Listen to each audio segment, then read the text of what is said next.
If you want uncut and extended versions of my videos, go to patreon.com/traplawross. Also, you can now watch my new drops on Spotify, so go search me there. Here's the video. For decades, Los Angeles has been notorious for its gangs, the original home to the Crips and Bloods that spread all over America. The gangsters that run the streets there have a dangerous level of power and influence, and the city's politics are not to be trifled with. When many celebrities and rappers come to Los Angeles, if they want to navigate the streets safely, they need to check in. They have to have an experience before they realize, I should have checked in. You know what I mean? Or I should have called, or I should have been moving a certain way. Checking in means to get in touch with a local gang, sometimes paying them for the privilege before arrival to ensure that you're safe in the streets there. It's part protection, part extortion, because for those who don't check in and pay the toll, they might just find themselves getting attacked by the very gangsters that they had a connection with. One of the most infamous advocates of checking in is Big U, real name Eugene Henley Jr. He's been accused of being the leader of the notorious Rollin' 60s faction of the neighborhood Crips. And if you were planning to come to LA,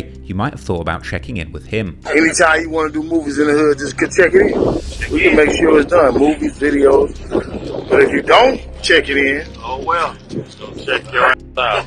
we're gonna check you in, all right. We're gonna check in all of your equipment.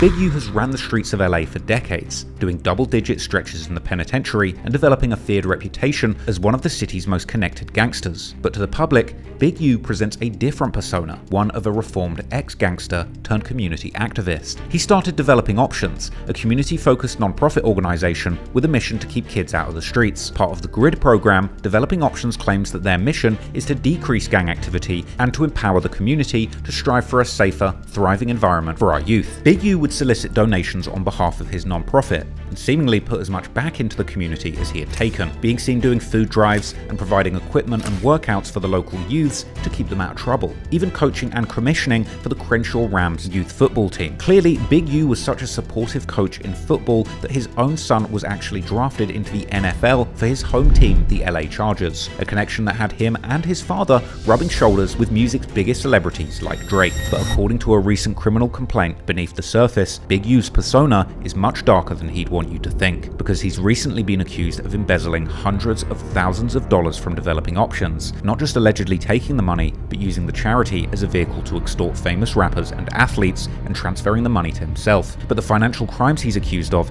are only the tip of the iceberg, as the criminal complaint would reveal that Big U was heard in private conversations recorded on wiretaps, that he was the only gangster from his generation still having people killed, and that he was willing to murder anyone who disrespected him. And according to that criminal complaint, these weren't just threats, as Big U is accused of murdering one of his son's childhood friends, a former football prospect turned rapper who he had personally coached, with the indictment alleging that Big U drove to Las Vegas on his daughter's birthday to kill the young man for wasting studio time and recording a Big U diss song. As dark as this sounds, reading between the lines of the criminal complaint suggests that this is just the tip of the iceberg, with other information hinting towards Big U having been connected to a number of high-profile murders in the hip-hop community, including Nipsey Hussle and Quando Rondo's cousin Lil Pab. The insane details about the double life of this notorious LA gangster might be news to some people, but in the Los Angeles podcast community, this has been an open secret for quite some time, with other street figures who have been around Big U jumping on the microphone and speculating on the eventual outcome of this street drama for years now. Podcasts which I too have appeared on myself numerous times,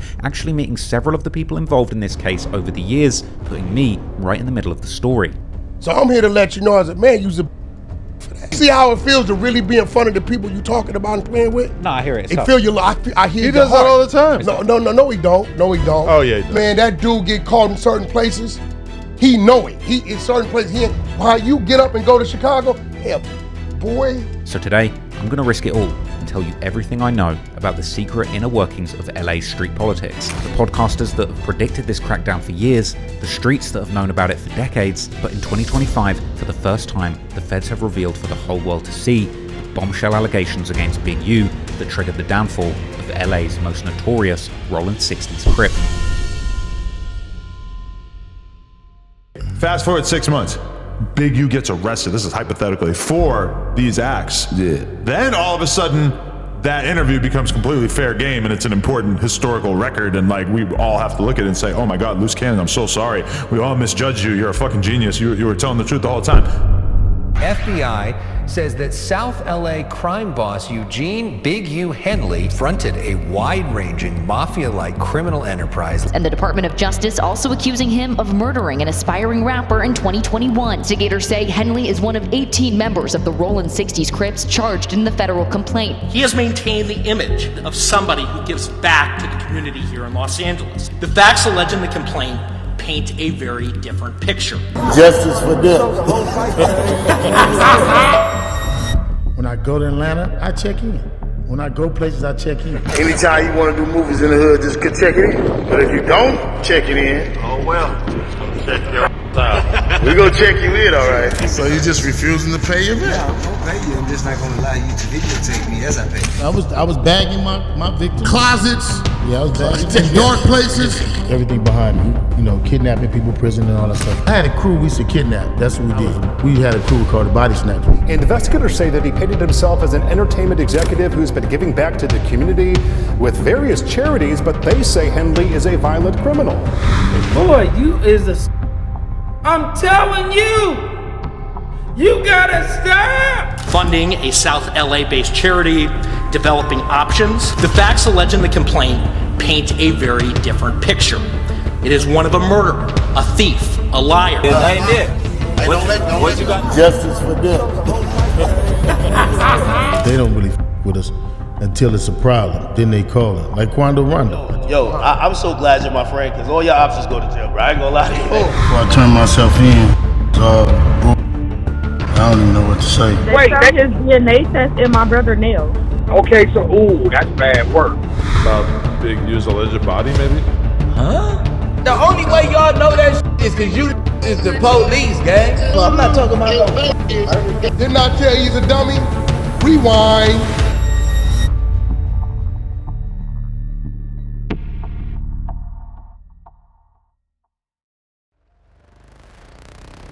To understand the predicament that Big U faces today, being accused of leading one of LA's most notorious gangs, we have to go all the way back to the start to understand how these gangs, and Big U, ended up running the streets of LA. Like many black families during the mid-1900s, Big U's parents were part of the so-called Great Migration, where African Americans moved from the southern states to the northern states to escape the Jim Crow laws and look for a better life. They were originally from Mississippi before making their way north to Chicago. In Chi-Town, Big U's father would allegedly get affiliated with one of the original infamous gang leaders turned revolutionaries, Jeff Fort, co-founder of one of the earliest major black street gangs in America, the almighty Black Peace Stone Nation, cementing an early gang influence in the Henley family all the way back then. Big U's parents would ultimately get separated during their time in Chicago, and in 1966, his mother would move to Los Angeles shortly before his birth. The family settled in an area known as South Central, this being the area where most of the early black residents of LA would settle down. More specifically, they would stay around 81st and Hoover, and according to Big U, it was here where he would first begin to rep the Crip,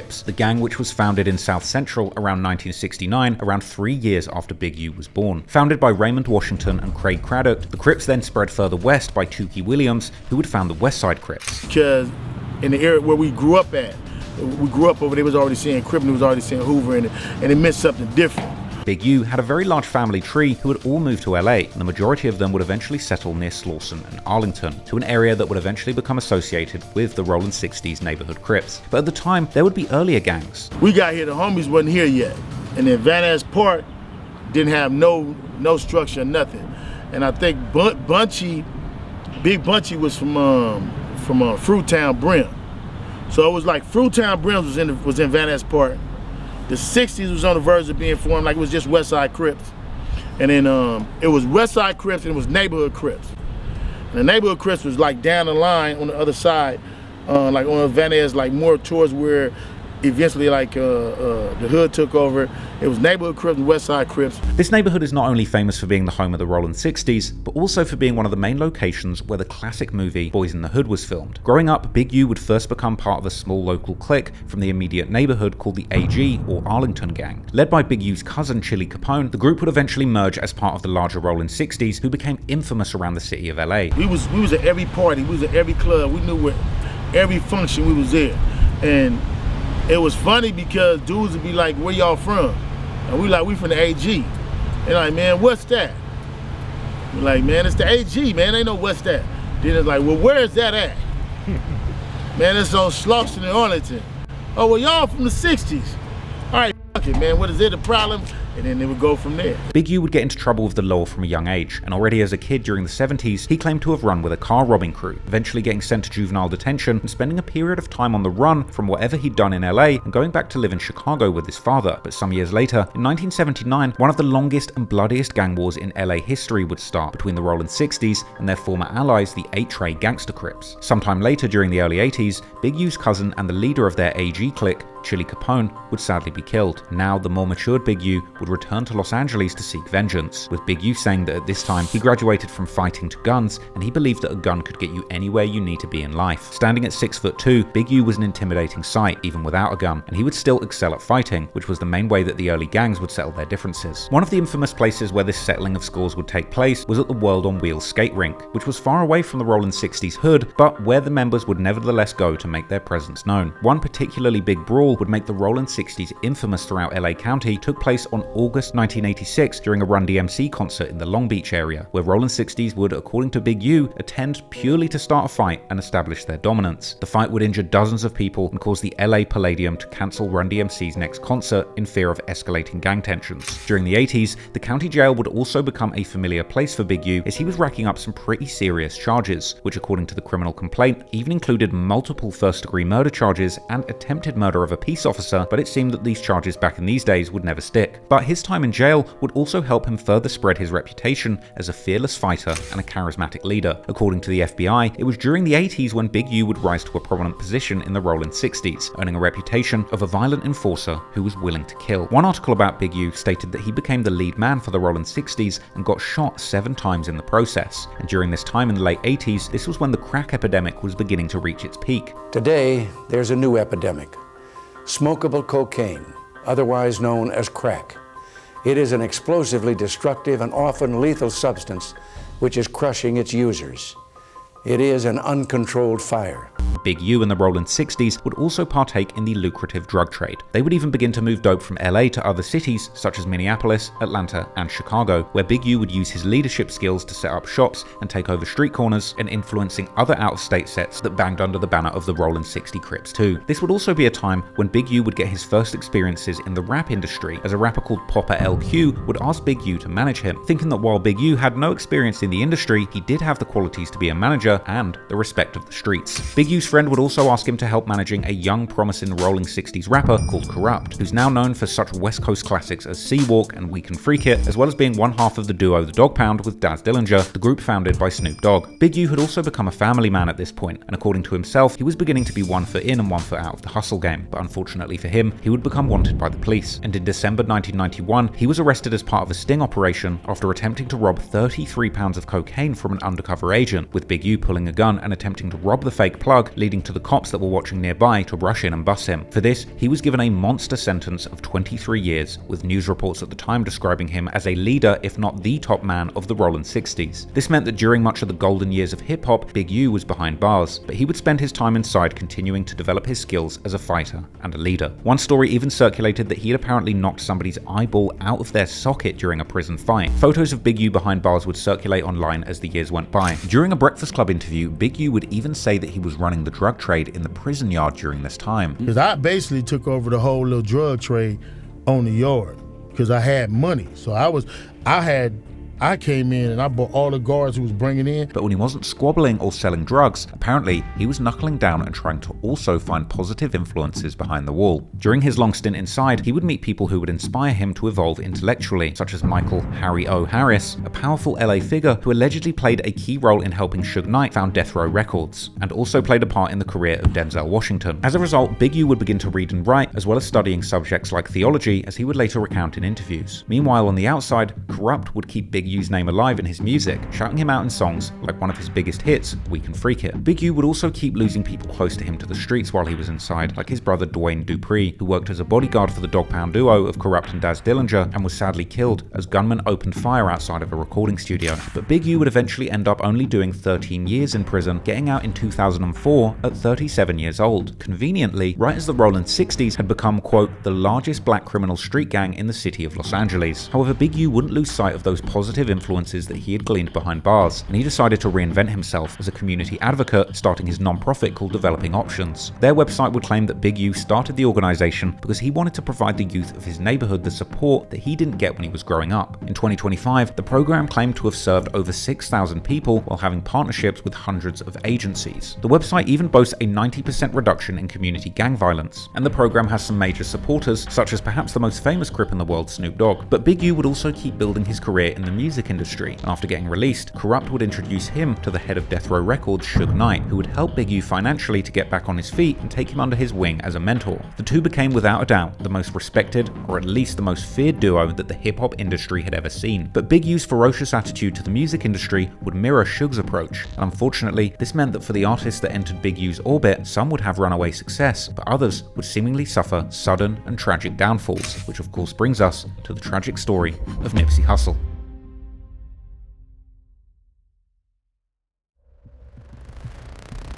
After getting out of prison, notorious Rollin' 60s neighborhood Crip, Big U, would learn how to play hardball in the music industry from none other than Suge Knight. The infamous Blood who had ruled the West Coast rap game with an iron fist was rumored to have used murder and extortion tactics to get ahead in the music biz. From his violent altercations in the lead up to the death of NWA's Eazy-E to the rumored incident where Vanilla Ice was allegedly dangled off a balcony and forced to sign over his lucrative royalties, eventually though, the law and his enemies would catch up with Suge Knight's hardline tactics and crack down on his operation. But by the time Suge Knight's downfall had begun, Big U was already in the game and decided to spread his wings and do his own thing. Apparently whilst inside prison, Big U, along with his right-hand man, Mark Martin, aka Bear Claw, founded an independent record label, Unique Music, in 1996. Big U would use the label to scout potential up-and-coming musical talent, and his deep street connections would lead him to the paths of some of LA's most legendary rappers. It turned out that Big U's nephew actually knew a young, talented Rollin' 60s rapper who went by the name Nipsey Hussle. Big U would begin to help Nipsey using his many industry contacts, ultimately landing him a major spotlight with a verse on Tupac's 2006 posthumous album, Pac's Life. Nip featured with Young Dre and Tupac himself on the song International, which gave Nipsey's career a massive boost. Him and Big Draws put that together, and LT Hutton. They didn't really had a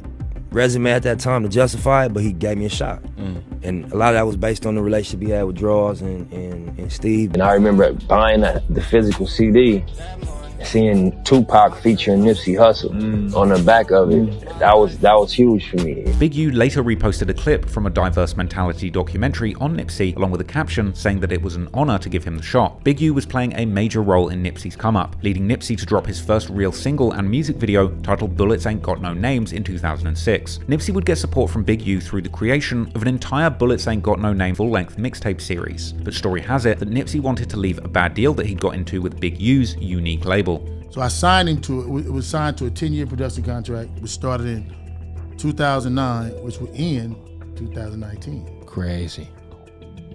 Big U, on the other hand, has explained in the Drink Champs podcast that he stopped managing Nipsey after a promotional tour when police discovered drugs in one of their vehicles. And although someone would take the charges, Nipsey and others began acting differently towards Big U, which he interpreted as a breakdown in trust. Radiator cap off, took the apart, stuck us in, I can't remember where we were, for 3 days. They took the and scanned it from the router to the tutor, found what they wanted on it, put it back together, gave it to us. I flew back home.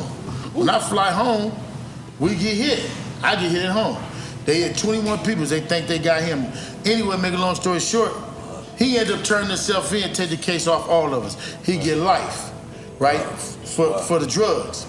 When that happened, my team is acting weird. So I'm looking at Steve, I'm looking at Nip, man, get a paperwork from Sony so they can see that we releasing all this. They acting weird. So, me, I'm still kind of like, hey, I'm hot, hot and heavy, but I'm like, I can't with y'all. So you never see me on the tour no more. And that's when the problem was No problem never happened. Okay. We didn't have a problem. Okay. Wasn't nobody making no money. Right. But particularly after Big U's arrest, many have theorized that it may have been Big U who was using Nipsey's tours as a cover to smuggle drugs to different cities, and this was possibly making Nipsey nervous and looking for ways out. I think Big U was using the tour bus, Nipsey's tour bus, to at least sometime or possibly do drug drop-offs, pick up money, and it was making Nipsey hot. He was seeing himself about to take off. He wanted no parts. Whatever the case, after the two stopped working together, Big U wanted back some of his studio equipment so his son could also use them to record music, something which apparently angered Nipsey. That's when they got upset, and he made the song. I don't rap, that song never came out.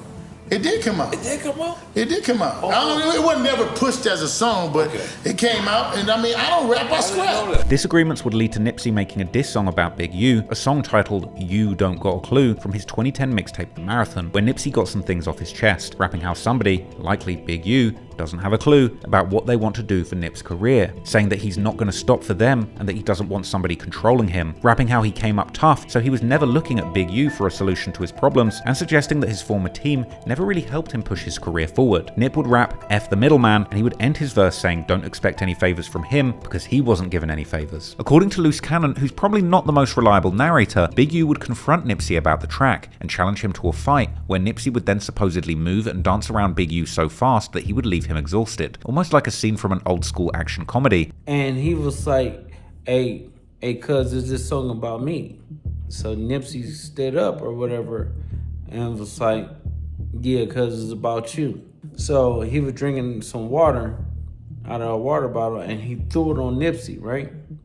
He was like, we're gonna have to go get down or whatever. So he thought Nipsey was gonna back down. Nipsey stood up and was like, okay, cuz, let's go get down. They were just dancing around or whatever like that. He was trying to get Nipsey or whatever, but Nipsey was just moving, dancing and stuff like that. And he couldn't hit Nipsey, so he got tired. So he knew he didn't get Nipsey the way he wanted to get Nipsey, right? An unsatisfied Big U then allegedly got the whole gang involved, calling Nipsey up to get disciplined and allegedly beating him up before Black Sam fired into the air, stopping the fight, leading to police being called and breaking things up. Wack 100 would later claim that Big U actually knocked Nipsey Hussle out during their fight. First time they first fall out, when they first got Nipsey signed, Nipsey come back, was a fallout. They went down, there was a fight, rumble happened. I believe Big U knocked Nipsey out. Black Sam comes out, fires 3-4 shots in the air. He's fresh out the penitentiary. Police sitting right across the street, they see it. They come in, they arrest everybody. Black Sam's on parole. Now, there's some conflicting reasons circulating for this exact fight. It's been rumored that Nipsey Hussle has a daughter by a mother that was allegedly Big U's niece, or at least a close family friend. There was allegedly an incident circulating in a Reddit post where it was claimed that Nipsey actually beat up another man who had been dating his baby's mother after they split up, with Nip administering this beatdown because the man was apparently creating an unsafe environment for their daughter, with it being believed that the woman might have even got harmed herself in the scuffle, leading Big U to be furious at Nipsey. Ultimately though, Nipsey and Big U would eventually squash their beef and didn't have any more public animosity in the years that followed, but Nipsey's brother Black Sam seemingly always had an issue with Big U, and apparently this was reciprocated. And then I'm gonna keep it 100. Me and his brother wasn't cool. Me and his brother weren't the best of friends.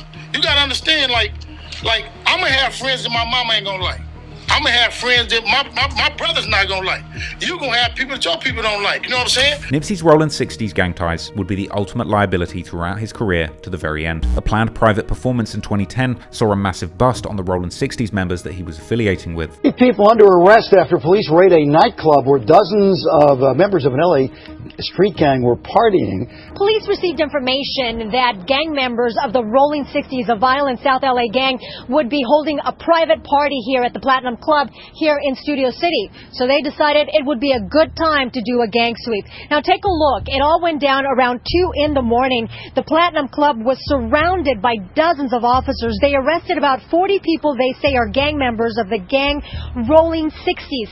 Officers say they learned of the so-called hood party several days before the big event. Now outside of the club, the marquee had a sign there that said who was headlining the party. They are Nipsey Hussle and Dealmakers International. You can also see the number 6x10. Now, police say that was the secret Rolling 60s gang sign. An officer from North Hollywood was the first to approach the front door of the club, and he says that he was rushed by a group of people inside the club. He called for help, and officers from all areas responded immediately. Now, officers say this gang sweep will clearly cripple the illegal activities of the Rolling 60s 60s gang, at least for a while. As time went on, Nipsey would do more things that reportedly angered Big U, like bringing Treetop Pyru rapper YG to the Rollin' 60s hood for the music video for the song Sitches Ain't Bit in 2011. Apparently Nipsey had to fight multiple Rollin' 60s after this perceived violation, but this didn't stop his role, and later Nipsey would even return the favor, attending YG's hood to film the music video for I'm a Thug that featured Meek Mill. This was a video that ironically had footage of fellow Rollin' 60 Brick Baby getting arrested. But anyway, as Nip's career grew, it seemed that Big U's stance towards Nipsey had softened and he was showing him respect publicly, with Big U being seen doing a speech in Nipsey's honor in 2018 during an event for his Developing Options non-profit, where rap heavyweights like T.I. and Wiz Khalifa were also in attendance. Look who came through. Yeah, you know, I got my all black on, man. You know, all black everything. Steve Maniac Lobel, day one right here, you know. Big U, what up, baby? Big U and Lobel. Sure. You need that. Yeah, that's legendary. Woo! Remember that. He did what no other rappers do today. He sold his own music. He sold his own music. So when I came along and Steve came along, we had a formula that merged with what he do, but he outworked any artist I've seen. I'm talking about business-wise. I'm not talking about on the mic. Because if you notice, this man is a more professional than 90% of the dudes who are trying to grow to his level. But I'm saying that to our young babies. To a T, he outworked a whole lot of people. And this is the reason why we are giving him the award, the Businessman Award, because he really exudes everything that you need to exercise in business. So let's give this man a hand and clap it up for him. I'm talking about, I came to his house and he lived in all places in A-Trade neighborhood and was really, he really had a mic in his closet and was recording his own self. Remember that. And at one point, Big U would even Crip walk on stage, and Nipsey would in return honor Big U in his speech, saying how everybody in the hood saw him as a leader. And see what that turned into, him putting pressure on us to just stay focused, you know, standing in front of us as young dudes from the area. And always, I remember he like, you know, it's not gonna be one room I walk into that my homeboys can't walk into with me. And I always respected and looked up to him as a leader and as somebody that was just a real man. And I love to see everybody out here tonight dressed up, looking good. You know, I think we got to give him a round of applause as well. And like I said, I love you, bro. We're gonna keep pushing. Day one. Thank y'all. Nipsey was having massive success, culminating in the release of his critically acclaimed 2018 debut studio album, Victory Lap, where he would even shout out Big U, aka Big Draws. And I'm eating breakfast. My shirt drunk, yeah, all that. I've been working. You know, I ain't saved everything, man. Victory Lap coming soon. He wasn't gonna save anyway. I wasn't, but I was gonna change my shirt though. I'm going to, you know what I'm saying? But I'm working.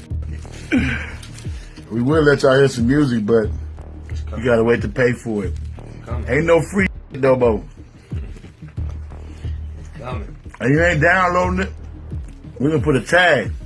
If you steal the music, you up. Coming to your house and putting that car wash when you got your tent set up. We gonna beat your. But in March 2019, Nipsey allegedly angered Big U once again by bringing DJ Khaled to the 60s hood and not asking permission. They were there to shoot a music video for Khaled's song Higher that featured Nipsey and John Legend. Allegedly, Big U sent Rollin' 60s members to the shoot to cause trouble, causing Nipsey and Khaled to have to finish the shoot in a parking lot. TMZ, on the other hand, claimed from their sources at the video shoot that Nipsey had seemingly received threats on his life before the shoot had even taken place, and that he was apparently prepared with an exceptionally large security team. They would also claim that it was actually during the filming at the parking structure in Inglewood where Nipsey's team were concerned about somebody in the local Bloods coming to kill him. Some people online would also claim that Big U was actually cool with Nipsey at this time, but it was really a bunch of younger Rolling 60s members that just wanted to rob DJ Khaled, causing trouble, with there also being reports of some friction between some Rolling 60s and Inglewood Blood members that might have caused some tension at the shoot. Nipsey's brother, Black Sam, would later seemingly confirm that someone had indeed pressed them at the video shoot, but wouldn't specify exactly who it was. Not to get into too much detail, but there was a lot of big politics getting into it with certain people. You know, Hussle had DJ Khaled in the hood.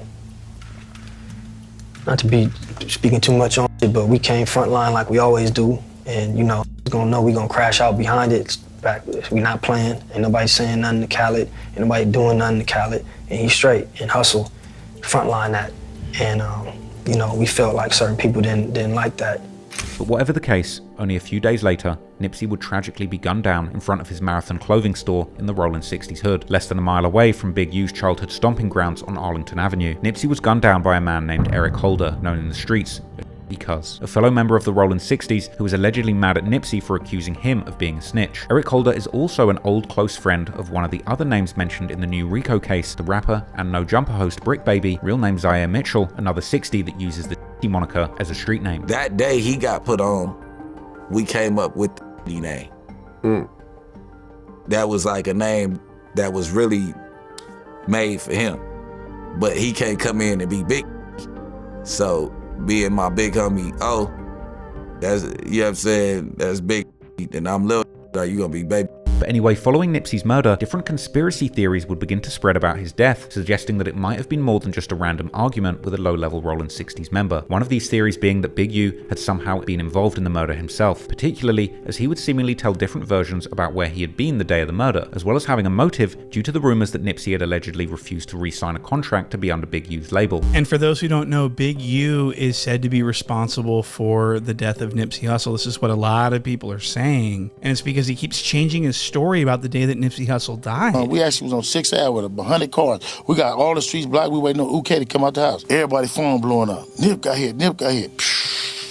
We flying up there. We fly up there and we see the scene. And then like later on, he would forget he said that, and then he'd go on live on IG and say that he wasn't even in town the day that Nipsey died. Y'all was accusing me of I ain't even do. And what's funny, I wasn't even in town. So figure that one out.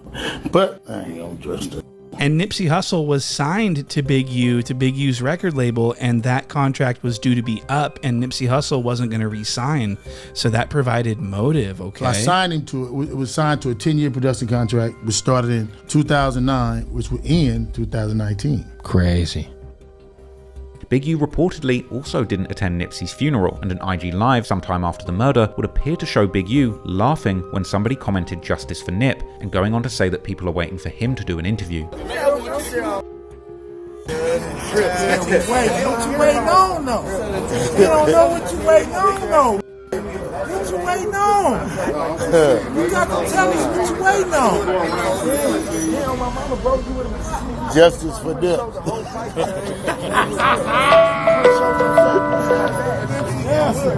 Your boy would have been there like, yeah, you got it. Everybody that was showing this shit. You did. You did. However, the day after Nipsey was killed, Big U would post what seemed to be a heartfelt tribute to Nipsey, with a caption that said how hurt he was at the news, whilst also interestingly pointing out that the last time he spoke to Nipsey was 3 days ago at the DJ Khaled video shoot, something that no one really publicly knew at that time, with Big U saying in the caption that when they were at the video shoot together, they had spoken about building a school, which some have taken as Big U actually trolling, given the fact that it was rumored that a much more tense conversation had taken place at that shoot. Even back then, people were getting straight in the comments on Big U's post, saying that he was the one who set Nipsey up to get killed, and as time went on, Big U would post more tributes to Nipsey to his Instagram page, with yet more comments continuing to reference a possible setup and the DJ Khaled music video. Less than a week after Nipsey's murder, Big U took to Instagram to announce a peace march in the hood in Nipsey's memory. Greetings to everybody. To get this message today, we are having a visual for Nipsey Hussle at 3 to 5 today for all the different gangs in LA that want to come out and support. Over the last 2 days, we have been having meetings amongst us, A-Trays, Rollin 60s, Hoovers, East Coasters, Bounty Hunters, and everybody of like mind to come together.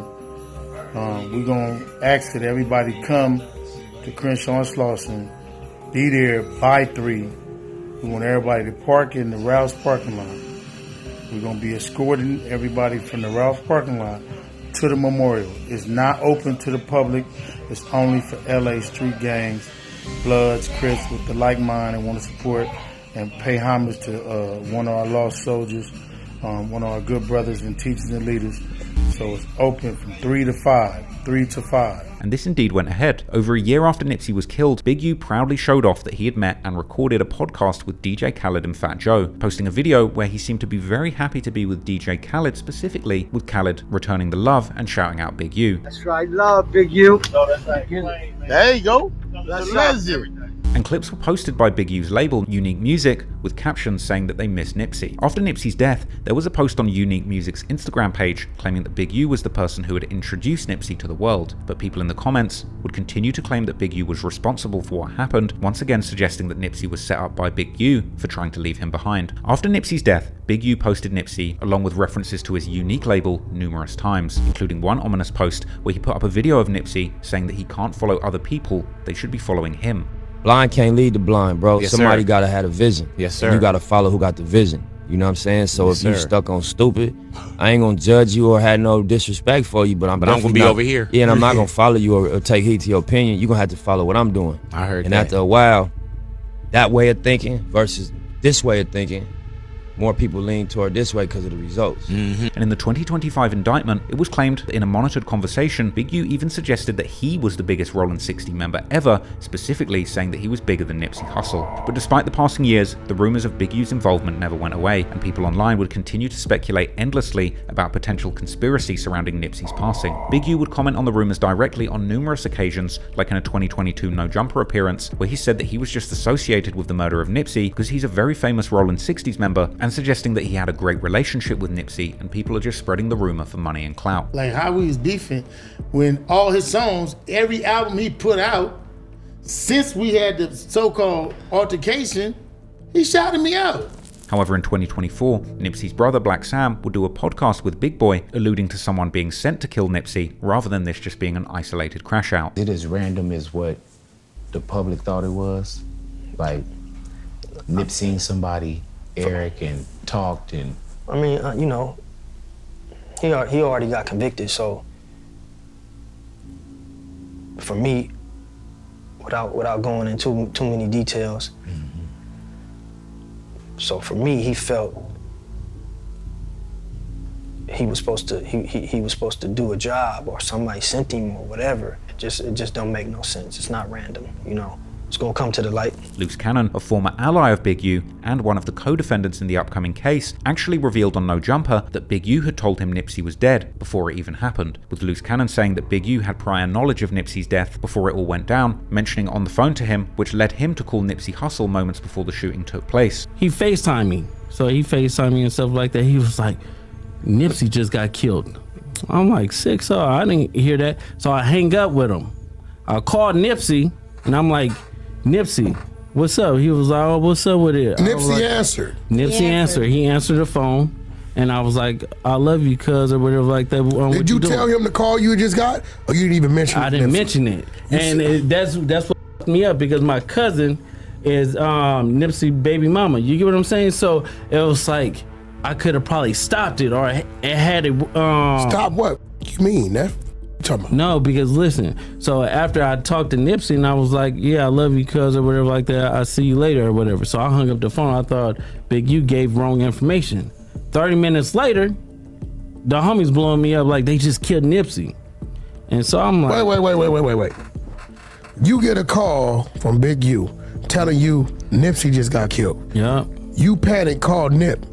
Nip answered the phone. Yep, and you we like were just talking on regular. So it's like at the end of the day, I didn't even think about it because you don't even warn him that you got that call from dude. No, because their relationship was so fucked up. It'd be like they be hot one minute, then they be cold the next minute, and then they be lukewarm. Like you and just 30 never minutes after you get out the phone with Nip, he get killed. Yeah, I got it. So you think he hit you a little too early? This clip actually led to a cease and desist being served on No Jumper, and Adam22 being advised to remove the content from his channel. So everybody knows I got a cease and desist about the Loose Cannon interview that I did with Whack 100, and a cease and desist showed up from the one and only. Never thought my life would go in this direction. Never thought I would be getting a legal notice from the big man himself. Oh, Big yeah, I just seen you. Big U said he ain't feeling that Big shit. Lucifer. Big Is Lucifer. that a diss? I think that's a whack term. I don't want to say that. So from our perspective, We have decided to back away from this. This is not a narrative that I was really interested in pushing in the first place. The idea that Big U had any sort of, criminal doings in his adult life, or that, that he was involved with anything with Nipsey. This is not something I ever really bought in on. It was kind of a surprise to me that it got trotted out on the podcast. I don't have to make this kind of statement about why we decided to remove it or whatever, but I did ultimately make the decision to take it down. Interestingly though, when the 2025 criminal complaint dropped, it would turn out that Loose Cannon wasn't just anybody claiming Big U's involvement, but he was in fact an alleged former enforcer for Big U, conducting robberies on his behalf as part of an extortion racket later described by the criminal complaint as Big U Enterprises. But even more crazy, even before the criminal complaint revealed these bombshell allegations, Loose Cannon would openly tell stories about these robberies that he did for Big U on the No Jumper podcast for the whole world to hear.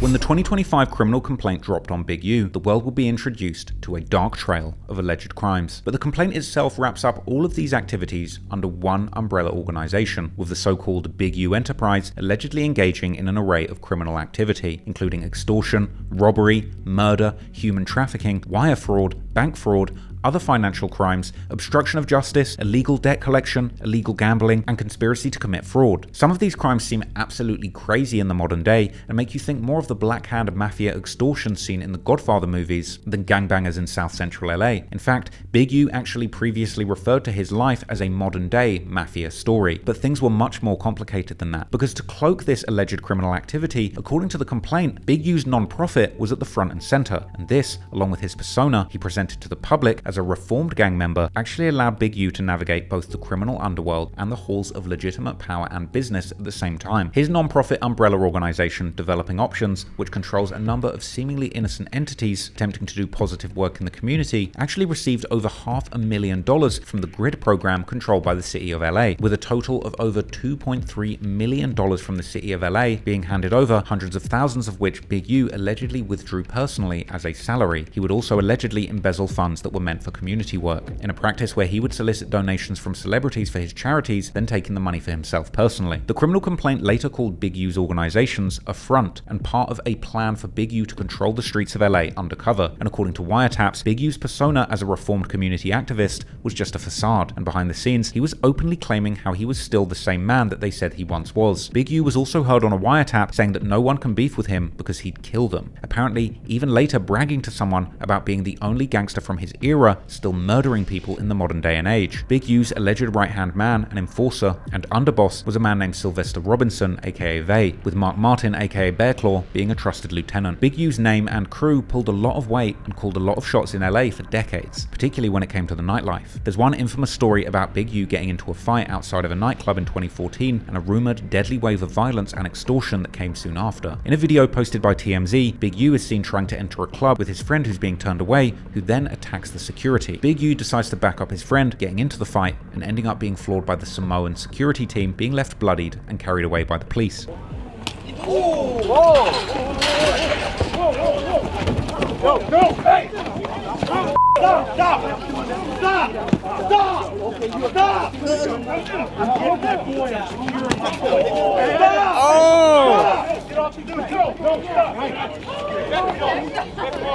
Hey, you, Mike. Hey, just stay down. Hold him. He's good. You, Mike. Hey, close the gate, Mike. Close it up. Hey, close it up. Get him inside. Get him out. Get him out. Get him out. Get him out right now. Go. Get him out. Be cool. Just be cool. I don't want him in this. I don't. Get out. All right, cool. Get him out of here. Back up. Come on. You, come on. You. Big U, you straight, girl? Huh? Hey!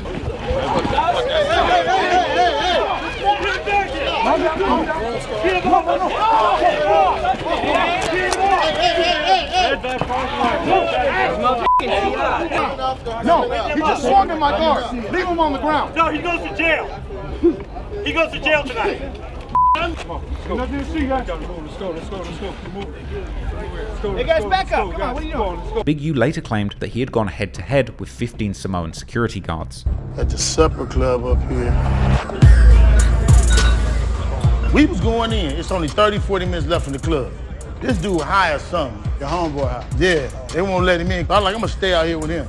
He just get off on the security guard for no apparent reason. Get off meaning? He just fired on the dude. Oh! All the security together is me by myself. Big U, you straight, girl? So I made the assessment. It's 15 of them. You fit to get your whooped. But how the rules go, I'm gonna get down where I'm mad at. I took flight.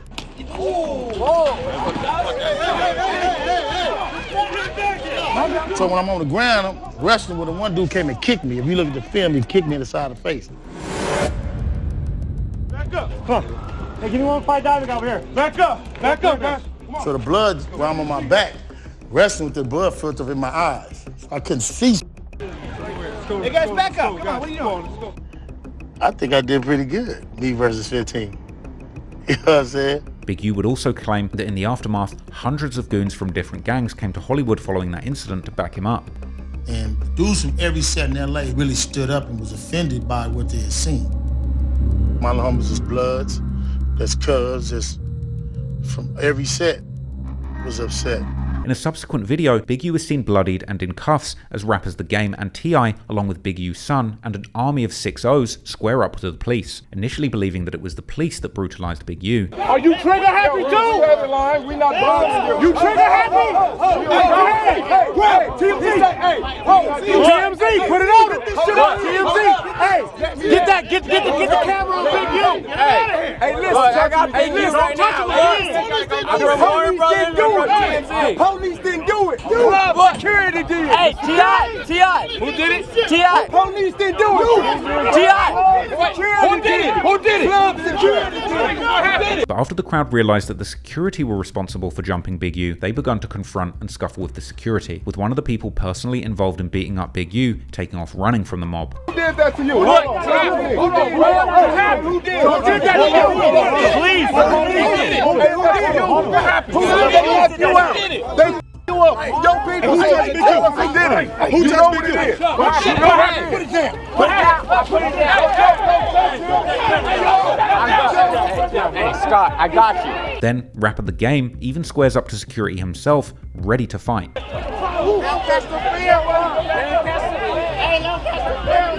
Look at Game sweating the security right now on the police.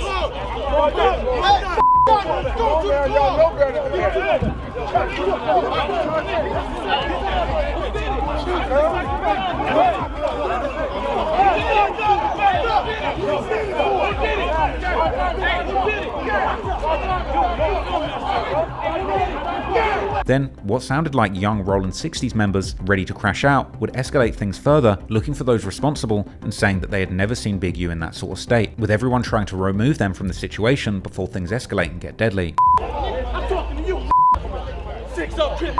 I ain't never seen my like that. Who hit you though?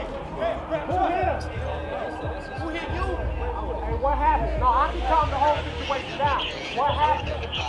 I can tell you. Look, it's a whole Mexican standoff right now. We got a whole Mexican standoff with Game's crew and the police. The Game would still try and square up to the security, who was saying that Big U has to go to jail tonight. Watch your back, watch your back.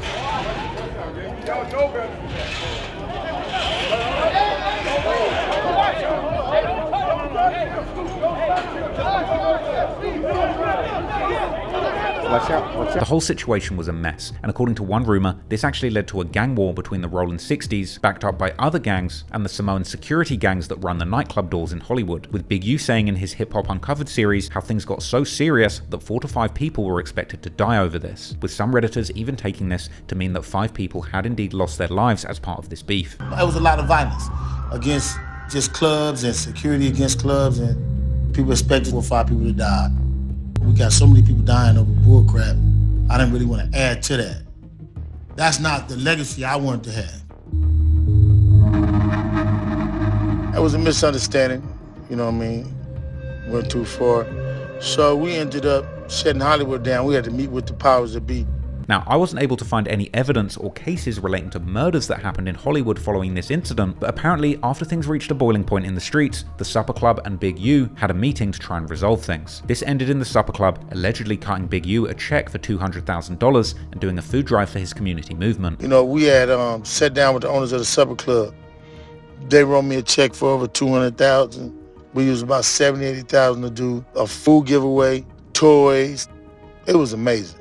The Supper Club's giving all these free toys and food. They're underprivileged, right? And so I start talking to Big U, the organiser of the event. How come the Supper Club was so keen to be involved? Well, we've been messing with them since back in, the incident we had. They want to reach back, reach out, and help the community. For me, being able to take something bad that happened for me and turn it into a positive, instead of continue to let it be a negative, that's what I'm all about. Supper Club later put out a public statement suggesting that Big U was the victim of a rogue security officer who took things too far, saying that Big U was not arrested and had no part in the violence, with club owners distancing themselves from the security that were working that night and promising that they would never book them again. Clearly, Big U was flesh and blood, like any man, and could also be caught slipping, but just as clearly from what came after, he was a formidable force in the streets who wouldn't accept this kind of violation lightly, and nightclubs would seemingly be a regular target for extortion attempts by the Big U enterprise. The 2025 criminal complaint would outline a situation where Big U shook down club owners, promising them T.I. and Wiz Khalifa to turn up to an event in exchange for 33% of the profits. These artists never turned up, but Big U demanded a $30,000 payment from the club, plus more of the profits, despite not keeping up his end of the deal, with a taped recording depicting Big U pressing the club owner and promising to tear the club up if he didn't get what he wanted, apparently vowing to bring 5,000 Rolling 60s members to destroy their club if he wasn't paid the money, and famous people weren't safe either. The criminal complaint would mention a litany of celebrities and athletes that had paid Big U a checking-in fee when coming to LA, checking in being an extortion method that out-of-town people often fall into, as they're pressured to get into contact with the local gang members, this often involving payments for protection and to not get robbed. The criminal complaint explained that checking in was a street tax that had to be paid to guarantee safety from gangs and criminals in the city, and according to the complaint, the Big U enterprise claimed control of LA and expected to collect tax from entertainers in the city conducting certain types of legit or illegal business. The criminal complaint outlined an incident where boxer Adrian Broner and his friends were part of a fixed dice game against some NBA players, who then checked in with Big U and allegedly paid him $100,000, after which Big U gathered his goons and went to confront Broner, allegedly roughing him up along with his friends for not checking in and for apparently cheating NBA players out of their money. But even as far back as 2020, people on Reddit would debate why Big U pretends to be a reformed gang member whilst also openly enforcing the checking in extortion method publicly. People knew that he was living a double life years ago, and this was an open secret in LA. Big U would even be seen in video clips on social media going to film sets where he had apparently forced the production to check in with him, saying that if they didn't, he would be taking all of their equipment. Movie production in the hood. That's how we do it, man. Top flight, baby. Security. GB running this here movie set in the hood. Come on out here. Coming out here and checking in with GB, getting these movies done. You better know it. You know, anytime you want to do movies in the hood, just check it in. We can make sure it's done. Movies, videos. But if you don't check it in, oh well. Check your. We're gonna check you in, all right. We're gonna check in all of your equipment. We're gonna check in all of your equipment. Big U was openly the gatekeeper for LA check-ins, warning out-of-towners in numerous clips that if you choose not to check in, you're not safe and you'll suffer the consequences, as well as saying that he too checks in when going to other cities. When I go to Chicago, I respect Chicago wholeheartedly. I check in. When I go to Atlanta, I check in. When I go places, I check in. And I don't think nobody is safe. I know dudes right now from LA who are actual gang members who have been robbed for their jewelry, who real killers, like who really real killers. Like if he ever find out who did that, he gonna knock everybody down. You understand what I'm saying? You just caught slipping. You know, that's how it is. You know what I mean? And you try your best not to be slipping. And if you have the means not to, why do it? You know what I mean? And it's just about, sometimes it's about respecting, you know, yourself and then trying to get home. So, I mean, you know, I hear a lot of back and forth on that, but I mean, I don't know that it's a perfect answer other than me, myself, I check in. But it appeared that Big U even had issues with podcasters like Gilly and Wallow of $1 Million worth of game. Gilly and Wallow, they got a problem. I come to Philly, them the only two dudes I'm looking for. I got no problem with nobody else, no beef with nobody else but Gilly and Wallow right now. Wack 100 and Loose Cannon would both tell academics that the Rolling 60s, on the orders of Big U, once stripped Gilly and his son and sold their jewelry for $100,000, with Wack 100 also revealing that Nipsey Hussle allegedly ended up giving Gilly $20,000 back because he felt bad for him. Man, you better ask Gilly. Gilly no? No, Gilly got stripped down by the homies because of You're Big lying. U. Wait, Gilly? Yeah, the homie Rose and them stripped. We're talking about Gilly the kid. We're talking about the guy with the podcast. We're talking about $1 million worth of game. Yep. He got his son stripped down, and they stripped down Gilly. What do you like for what? Like what? What do you mean? Gilly never got robbed though. Yeah, him and his son got stripped. They stripped him in the 60s. Big U lined them up. They stripped him, took all their jewelry. And did it, came on the stage and said he did it. And get mad at me like I did it. I ain't did it. I ain't do it. I wasn't there. No. What mad at me for?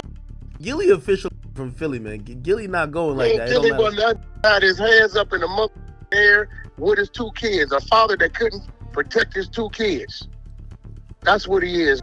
I told that, look, bro, don't be popping at me because with another saying, nigga, that from Rolling 60 Crip for real. Everybody know that is. He telling you, Big, you lined your punk ass up.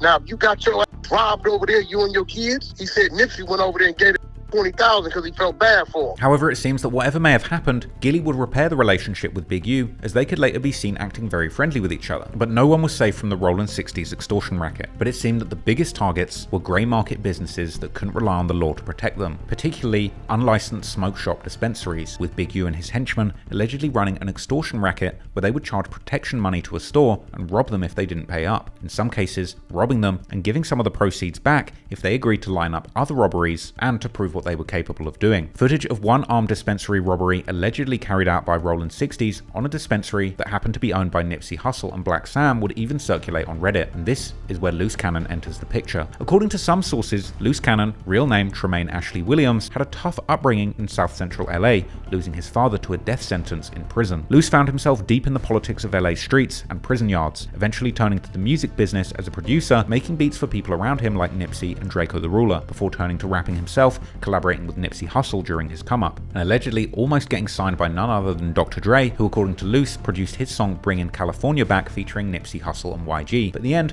Dr. Dre ended up signing Kendrick Lamar, as he considered him to be the safer choice, who didn't have as many potentially disruptive ties to the streets. Some piece in it, man. Yeah. You had a record with him in 2013, right? Yeah. Bringing California Back, produced by Dr. Dre with featuring YG. Hold on, you said produced by Dre. Yeah. Dr. Dre. Yeah. Like Andre Young. Yeah. Oh, worked with Dre? Yeah. How closely did you work with Dre on that? You just got the beat, or you were able to link with him? He, when I went to jail, he was like, he wanted to sign me or whatever. It was me, Nip, and Kendrick Lamar. So at the end of the day, he was like, y'all getting people killed, people getting killed out there. I don't want to be around with this gangbang. I learned my lesson from dealing with the last situation, and he chose Kendrick Lamar. That makes sense. However, in another early interview, Loose would also imply that he was in fact the producer of the song, making the melody of the beat with a church piano while being locked up. So you basically wrote everything. Did you produce that track too, right? Yeah, I produced it. I did everything. So when you're in jail, how were you able to kind of make that beat? They had church, right? Oh, okay. I used to go in the church, use the keyboards like that. That's how I did it. And it came out dope. So. No, for real. I remember that was the first song I actually heard, that you created and that you were in. I was like, hell yeah, this is dope as hell, because you had YG and Nipsey, and it was about, bringing Cali back, the hardcore, just kind of a party vibe with it too. You know what I'm saying? Yeah, just when I do music, and people don't even understand the hook, me singing on it, rapping. I did so it's I do everything. I make it easier for other artists. Perhaps the beat might have been a collaboration between Luce and Dre, although according to a poster that was posted by Luce himself, the producer is tagged as Buckwheat on the beat, but perhaps this version was a remake. But anyway, Luce has indeed allegedly racked up production credits and writing credits on projects with numerous major artists like Rihanna, Snoop Dogg, The Game, Nas, and 50 Cent. And he supposedly even worked as the opening act for Drake and 21 Savage during their It's All a Blur tour, although he's not included in the Wikipedia page about the tour for some reason. These discrepancies seem to raise some interesting questions about Luce's background, or lack thereof. In fact, according to Luce's twin brother Jermaine Williams, much of Luce Cannon's alleged music production credits are actually not true at all. Even though he has a little bit of music on his platform, he's got the Draco song, he's got the Nipsey song, he has claimed all kind of music success with people that I know for a fact he doesn't even know. He don't know Nas. But the Luce Cannon that I know has worked with Nas for probably a decade. He doesn't know none of these other people that he's claimed to produce, that he's worked with. Have you heard some of his claims of his music success? I could only go by what I did for him. Like he have songs with, Game. He got songs with J-Rock. He got songs with Nip, YG. Songs that I produce. I can't speak on anything that he's produced. I mean, that I heard little clips. People send me little clips. He would have been too young to work with these folks when they was doing their music and they did hits and all that stuff. So if people wants to believe the that he says, so be it. All I could do is say what I did with him. Moreover, LA YouTuber Street TV, together with guests like the rappers Munchie B and Spider Loke, have claimed that Luce has stolen his entire public persona from an older hip-hop industry insider that also has the name Luce Cannon. Got me on this Luce Cannon, anti-Luce Cannon, anti-fake Luce Cannon campaign is because I have a personal friend that I've known since, I want to say 13 years old, 14 maybe, that goes by the name Luce Cannon. That's been in the music business since I've known him. That he's introduced me to some of the biggest rappers that I've ever met. I met them through the real Luce Cannon. Because you guys, I believe this is the reason why Luce Coochie Lips Cannon chose Luce Cannon as a name to run with, because of the credits that were already attached to it and the lack of a parent profile that was so obvious. Because if you from rolling anything, especially 60s, I don't care if it's 90s, 40s, 30s, anything, and you have a name that includes O's, to eliminate the O's is so contrary to what we do when we play with words and represent what we represent. He had to take that name for the purpose of receiving the exact same credit that your partner was getting. The real Luce Cannon hit me up during the MySpace years. That's what it was, MySpace. And he asked me, who is this dude, Luce Cannon? He's supposed to be from 60s. And I remember I think he called Steve Lobel because he knew Steve Lobel was tapped into the 6-0s. And he said that, I think Steve Lobel told him that, it ain't nobody, there's nothing to worry about. My mama, dad, homies, daughters, lokes, loved ones, everything I love and live for, my sister and my sons. Just the same thing I did. It wasn't Steve, but I hollered at Big U. He called me back with the exact same report, bro. Back in 06, when I ran across this mother content of Luce Coochie Lips Cannon lying on me, claiming he had met me and disrespected me, and I had no idea he existed. I told you, don't say cuz, you not no Crip. Look how far he would go. That's why you guys know. He been trying this since 06. Normally, I wouldn't care. Right. But I grew up with the real Luce Cannon. Right. The real Luce Cannon is getting calls all the time about what this dude is doing, about claims that he's been with other celebrities that the real Luce Cannon never been with. So he's got to take these calls. Nah, I never did a song for 50 Cent. He has worked with Nas. He has worked with some major dudes. Right. This dude, the fake dude, is just I see that some major, putting it all out there. Robbing dispensaries is one thing, but robbing song credits and your entire career history is just wild. But Luce's former partner, Jasmine Gigi Adams, also told Street TV that Luce has told many outlandish lies about himself, painting him as a possible pathological liar. Tremaine, he kind of gets you into a place. I mean, it's real intense. When he first meets you, as you guys can all see, I'm sure, from the interviews that everybody has seen, the lies are outlandish, and he's very good at, when he's outed for the lies, he'll come up with an even bigger lie. And then he's got, little minions around him to support the lies. And then, next thing you know, you don't know what to believe, even though you have the proof in front of your face. Okay, all right. How about Nas? No, Nas is cool. Okay, Yeah, what was it like when you were working with him? It was just like, cuz was gifted a whole nother level. So it was like a different vibe. It was like out of here. It's like a different atmosphere. What did you do with him? Produce for him. Oh, what did you produce? The song with him and what's that factory? I produced so many records, I'll be forgetting the damn names. But I think that was kind of the reason why I stayed, because the fake Tremaine it's not like he had tons of money or anything when I met him. So I think it was more so about myself. It was just me. When you look back at it, was there anything about him that you actually liked? He was very persistent. He was showered you right away with just like flowers, very persistent, and taking you out, kind of just treating you like like a lady. He never pressured you for sex or anything like that. He was just very persistent, kind of came off as a gentleman.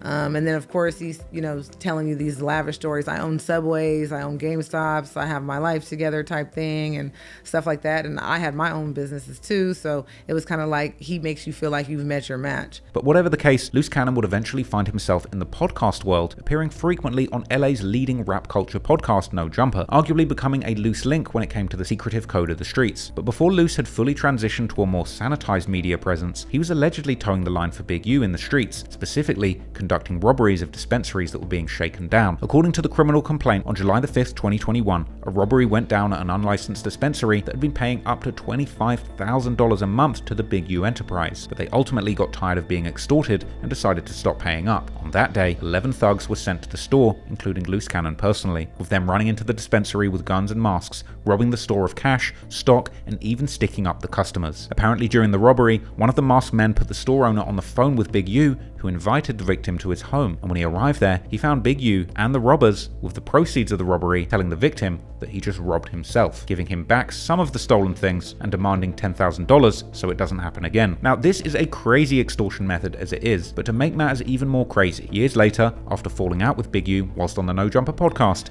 Loose Cannon would discuss this incident openly, saying how he found it strange how Big U would send them out on robberies and then the victims would later turn up to take their things back. So basically it's like, cause he'll be like, he'll manipulate things, like we'll go and do something and as soon as we do it to show up to the house like 10 minutes later when we trying to counting everything, right? And we be like, how the f- they get that? Oh well, we're gonna just give them like $40,000 back and stuff like that, but cuz it's actually putting us in paperwork, right? Loose also claimed that Big U had supplied guns to the homies, but noted down the serial numbers for these guns as collateral. Seen the get like 20 guns, and when he got 20 guns, he's selling them to the homies. But I'm like, why are you writing down the serial numbers? So it's like he was doing like that, and I didn't catch on. So it was like I'm waking up now. You get what I'm saying? Because I'm his right hand man. You get what I'm saying? So when it came down to like dirt and stuff like that, I'm gonna get it. Do you get what I'm saying? Ultimately, it would seem that Loose Cannon's fallout with Big U was a big contributor to his downfall, as Loose would go on podcasts and lives on his own social media and speak openly about illegal things that he had done under Big U's leadership. Another crazy situation that emerged in the criminal complaint and on a podcast was an apparent run-in with the rapper Meek Mill, where Loose and other 6'0s had allegedly grabbed hold of Meek at a venue and threatened to kill him unless Rick Ross, Meek Mill's label boss, gave them $50,000, which was apparently paid up. I heard Wack on the interview talking about what I did to Meek Mills. Wait, you did something to Meek Mill? Oh, Lord. It said y'all was trying to kidnap him. No, that's cap. There was a big U portion of it. Yeah. So basically, Meek Mills was talking real reckless on Twitter and stuff like that. So talking reckless. Doing it now. Yeah, so we caught him at the club where he was performing at. As soon as he walked in or whatever, all the security that was with him, they spent around and grabbed Cubs. Get on the phone with Ross. Honey, all right, that's enough now. We're not going to tell all the details. No, we got to hear this one. I said, get on the phone with Ross. Now, this one will go high. What? Get on the phone with Ross, neighborhood Crip. So he got on the phone with Ross. I took on the phone with Ross. Wait. Because we needed that bag. Because he owed y'all money? No, he didn't owe no money. We took the money. Oh, this was some extortion? Oh, not extortion. Ken, all right. See, yeah, we don't want to. See, I'm going to have to probably bail him out after this we interview. Don't want to. No. We would just say Meek Mill snitch on him. It's fine. Meek ain't going to tell. Look, we don't want to get the extortion part. It was just a business transaction. How much y'all charge him? 50. That's it. 50,000?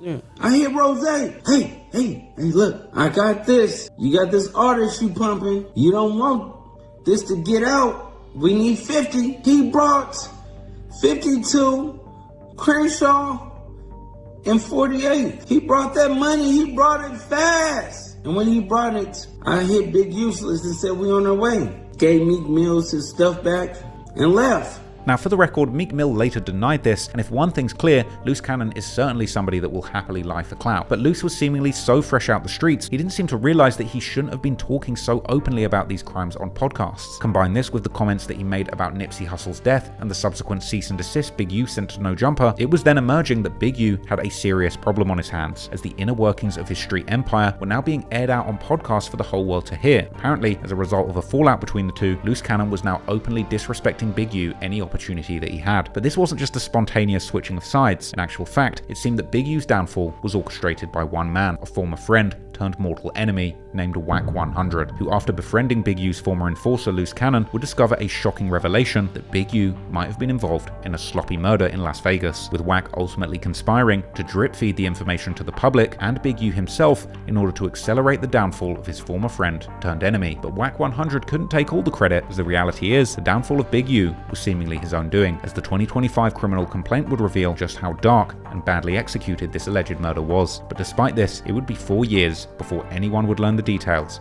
and by then it would be far too late for Big U to escape these serious charges.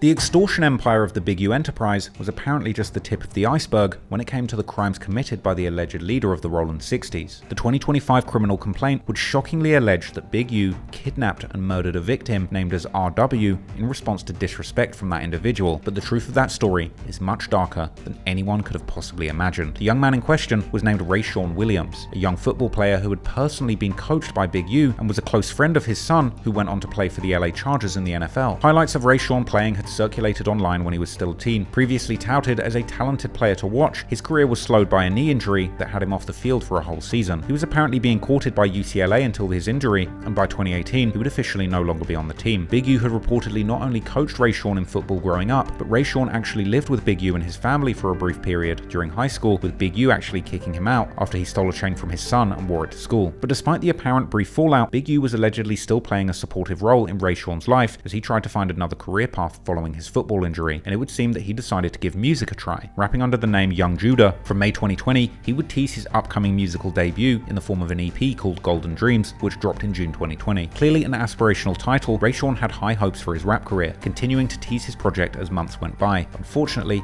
his music wasn't really hitting. He would post snippets of songs that he had made on his IG, and things weren't exactly industry ready. In one song, he called himself Ray Hussle, an ironic reference to Big U's other murdered protege, Nipsey Hussle. As time went on, Rayshawn would post more snippets, and he seemed to be improving as a rapper song by song, even turning on the auto-tune and having a crack at making more emotional pain music. Despite not having success off music yet, Rayshawn was already living the high life, posting pictures of himself chilling in luxury properties. Curiously, he would make one post with a caption saying that some people think that he's rude. Anyway, he continued to experiment, dropping more snippets of music that he'd been working on, and showing himself in Las Vegas on numerous trips throughout 2020. But apparently behind the scenes, there was some kind of disagreement between Rayshawn and Big U, who had been apparently trying to help him get his music career going. Big U was apparently bankrolling Rayshawn's trips to a studio in Las Vegas to record music, but he was seemingly using his time in the wrong kind of ways. According to the criminal complaint, on January the 20th, 2021, Rayshawn allegedly recorded a diss song where he seemed to suggest that someone would get shot in the face over money, with feds making the suggestion that he was actually dissing Big U. It being believed that there was a dispute over Rayshawn wasting Big U's studio time and not making the most of the time that he had been gifted, with reports from another person involved in organizing the studio sessions that Rayshawn had been skipping out and having too much fun during during a week where he was supposed to be making a song a day. The day after the alleged diss song, Rayshawn releases a different song as a snippet to his Instagram where he indeed seems to be dissing someone, rapping about how he doesn't need to hate someone he's disagreeing with, but he wishes them the best, and dismissing any criticism that they've made, saying how he doesn't hear it and they should say it with their chest, ending with a sly lyric saying that he's supporting his friends by buying all their merch, and dissing someone for being a snitch and saying how they would get killed for that. It's unclear if any of these lyrics were indeed intended as a sneak diss towards Big U, as he wasn't mentioned specifically. However, the Instagram post that included this song, eerily, was the only one on his page that Big U had liked publicly. It's highly possible that he perceived this as disrespect and was letting Rayshawn know that he had his eye on him. According to the criminal complaint, it's alleged that 2 days later, on January the 21st, interestingly, this being Big U's daughter's birthday, Big U and Vay, aka Robinson, drove from Los Angeles to Las Vegas, arriving at the studio unexpectedly, causing the studio security to be confused and ask a lot of questions. According to the later full indictment, Big U had gone there to confront Rayshawn about his lack of production during the allotted studio time, then later going to Rayshawn's Airbnb at 2 AM to ask him why he hadn't been at the studio the previous day and calling him out for disrespecting the Big U enterprise. The next day, on January the 24th and into the night of the 25th, Big U was at a recording studio with Rayshawn and somebody else known only as Witness 2. Big U arrived at the studio around 7:04 PM,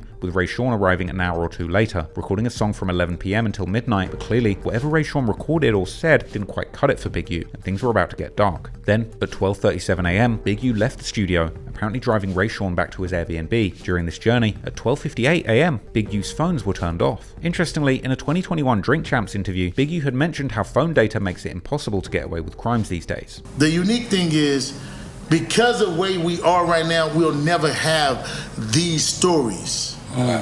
Because the camera ain't gonna let it, the one on the street corner.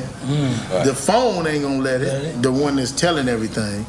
And it's just not, these stories will become what the mafia stories were. But anyway, perhaps some kind of conversation on that ride between Rayshawn and Big U took a bad turn, leading U to make a decision to do something extreme. By 1:13 AM, Big U had pulled up to the spot where Rayshawn was staying, with Rayshawn spending 10 minutes gathering his belongings and returning to the car with a suitcase. Despite being scheduled to stay at the Airbnb another day, based on the details in the paperwork, Big U would drive with Rayshawn to a location on the I-15 highway. Allegedly, it was here that he would pull off the road, shooting Rayshawn dead and dragging his body into a remote spot off the highway into the desert of Las Vegas near a landfill, with the later indictment showing an image of the crime scene where the body had been found with multiple gunshot wounds to the head. Investigators did test drives to prove that the drive to the location where the body was found matched the amount of time that it would have taken from the car departing from Rayshawn's B&B and then from the murder location to where Big U's phone was turned back on, and started reporting location data once again, which was around 2:15 AM. Within an hour of turning his phone back on, Big U returned to the recording studio covered in sweat, telling those there that he had just been to the gym. Interestingly, days later, Big U demanded the removal of all surveillance and recording equipment and evidence from the studio after he left, with detectives believing that the footage would have shown an altercation between Big U and Rayshawn that took place before the murder. In the early hours of the morning after the murder, according to the paperwork, Big U would leave Las Vegas for Los Angeles, with North Las Vegas Police Department agents discovering the body in the desert near the Apex landfill the following morning, with cops immediately theorizing that the murder had taken place right at the side of the I-15 roadway based on their discovery of blood and drag marks leading to where the body was found. A News 3 Las Vegas article would immediately report the news, telling the public how the police had received a call from a member of the public who found a body laying in a deserted area near Las Vegas and Clark Peterson Boulevard near the Apex. This is a barren and open desert space, which while deserted, doesn't seem like a place a body would be hard to miss out in the open in the daytime, but it's likely that Big U drove off this unmarked verge on the edge of the I-15 in the darkness of night, thinking that this would be a remote place to drag and leave the body, perhaps not realizing that this was right next to quite literally the largest and busiest landfill in the entire world, with Big U arriving back in Los Angeles an hour after the body was found in the Vegas desert. NLVPD would break the tragic news to Rayshawn's mother, who provided more backstory, telling them that Big U and Rayshawn were close and how he would usually call his mother weekly, but after the murder, the calls abruptly stopped, and Rayshawn's mother had apparently called Big U to confront him after the disappearance of her son, with Big U denying that he'd seen or heard from him. Big U even tried to cover his tracks by replying to an Instagram DM from Rayshawn the day after the murder, but nothing happened for 2 years it would seem. And what's really fascinating is that Big U was right back to business after this alleged incident, arriving back to Los Angeles and beginning to promote his upcoming documentary Hip Hop Uncovered, due to be released in a matter of weeks on FX. Meanwhile, the Crenshaw High football Instagram page would announce the death of their former wide receiver Rayshawn Williams. His teammates would pay tribute to him in their Twitters, but curiously, Big U didn't once acknowledge the death of this young man who had been so close to him and his family for years. Weirdly, Big U never acknowledged this death of someone so close to him, but when Gilly's son Cheese was killed, killed, he made a heartfelt post on the Unique Music account pleading, "Why are we losing our sons to the streets?" But then again, this could have been trolling, as Big U in the 60s were rumored to have robbed Gilly and his son years earlier, and U would post other tributes to other deceased youngsters that his friends had lost, but curiously, nothing about Rayshawn. But as the days went on, Big U would continue to promote his upcoming FX documentary. He was enjoying his newfound fame, posting a clip of himself getting lint rolled by the wardrobe department, showing the world that he was now a superstar 60. You get it before? Go ahead. I'm a hug you. They about to put a Sephora in the 60s. Over here, get over here. Yeah, make sure you hit him with the On February the 8th, he would post a cryptic message saying that nobody cares about the truth when the lie is more entertaining. After this, Big U would take to Instagram again to celebrate a billboard for his show placed on Sunset Boulevard, even pulling up to the scene to make a video saying that people are saying that they should stay away from Big U. Trick. What? They say stay away from Big U, cuz. They lying, cause look, Big U got us on the billboard on Sunset. Sunset. He on Sunset. You see that? All up in that mic, you see that say,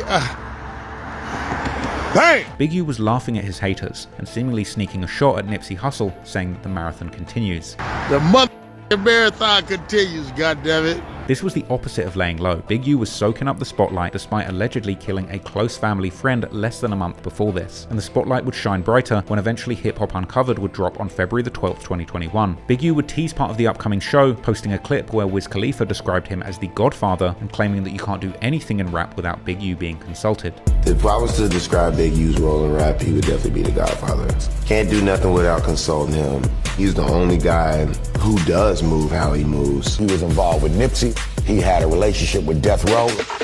People from certain neighborhoods' names would ring bells, and his name was ringing a lot of bells. U was at the top of the game within just weeks of this alleged murder, and now his story was being broadcast to millions of people on television. Hip Hop Uncovered would break down the life story of Big U in selective detail. It would include interesting tidbits, like a segment where he said that if he doesn't answer the phone, it can mean somebody dies. People don't understand that sometimes if I don't answer the phone, it could be death for somebody else. One of Big U's closest confidants and future co-defendant Bearclaw would even congratulate him on Instagram with a caption saying, "When you sit down and put your mind to it, anything is possible." But clearly behind the scenes, there was pressure on Big U. He would make a post at the start of March, seemingly angry about people coming to him with negative questions and saying that he wants people to keep him out of silly stuff, notably with the comments turned off. He'd post more cryptic statements to Instagram, like this one that says that he respects any man who can heal a heart that he didn't break and raise a child that he didn't make. Perhaps a coded admission of failure, alluding to efforts to help Rayshawn with his football coaching and a rap career that ultimately he didn't have the patience to complete. The later criminal complaint would recount a recorded conversation where Big U allegedly seemed to allude to killing a kid who disrespected him and calling out people who thought he was retired. Ultimately, Big U might have just made the biggest mistake of his life, but it would be years before people truly found out all the sordid details of this deadly case. And in those years, not only did more extortion and pressing take place, but the chaos of LA streets would find its way to the podcast world, culminating in a dramatic downfall as several high-profile social media figures slowly pieced together the details of this murder and aired it out on podcasts for the whole world to hear, until finally the feds stepped in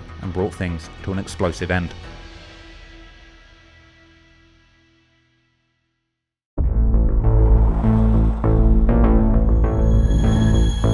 Criminal gangs have historically abided by the principle of omerta, a code of silence, but that was a long time before things like drill music or podcasts became a thing. Nowadays, besides drill rappers like King Von and Lil Durk, who use real-life crimes in their music as an important part of building their brands, there's a whole lineup of podcasts focused on hip-hop culture that blur the lines between entertainment and real gang politics. The likes of DJ Vlad interviewing the most infamous rappers, athletes, gangsters, mobsters, and mafiosos, and most importantly, the No Jumper podcast, which made stars of gang-affiliated larger-than-life personalities like Crip and 4 Extra. One of the most infamous hosts of No Jumper in recent years is Rollin' 60s member Brick Baby. His crazy stories from the streets of LA all the way to Atlanta, where he tapped in with some of the most famous rappers and trappers in America, made him one of LA's most beloved podcasters. Brick Baby had a years-long come-up as a podcaster on No Jumper, while also juggling his rap career and dropping numerous songs and music videos, some of which I made cameos in, having become friendly with Brick during appearances on the No Jumper podcast myself. But according to the criminal complaint, before Brick Baby went all in on podcasting, boasting he was still connected to street activity. The criminal complaint would paint a picture of Brick Baby still ripping and running in the streets of LA and paying percentages of robberies he was involved in directly to Big U. However, this wasn't the only suspicious street activity that would come back to haunt Brick during his podcast arc. He was also connected to the ambush on rapper Quando Rondo in August of 2022. Quando, who had $1 million bounty on his head after Chicago drill rapper King Von was shot dead in a fight with Quando's entourage, would visit Los Angeles and be ambushed by masked shooters who had flown all the way from Chicago to kill Quando on behalf of Lil Durk,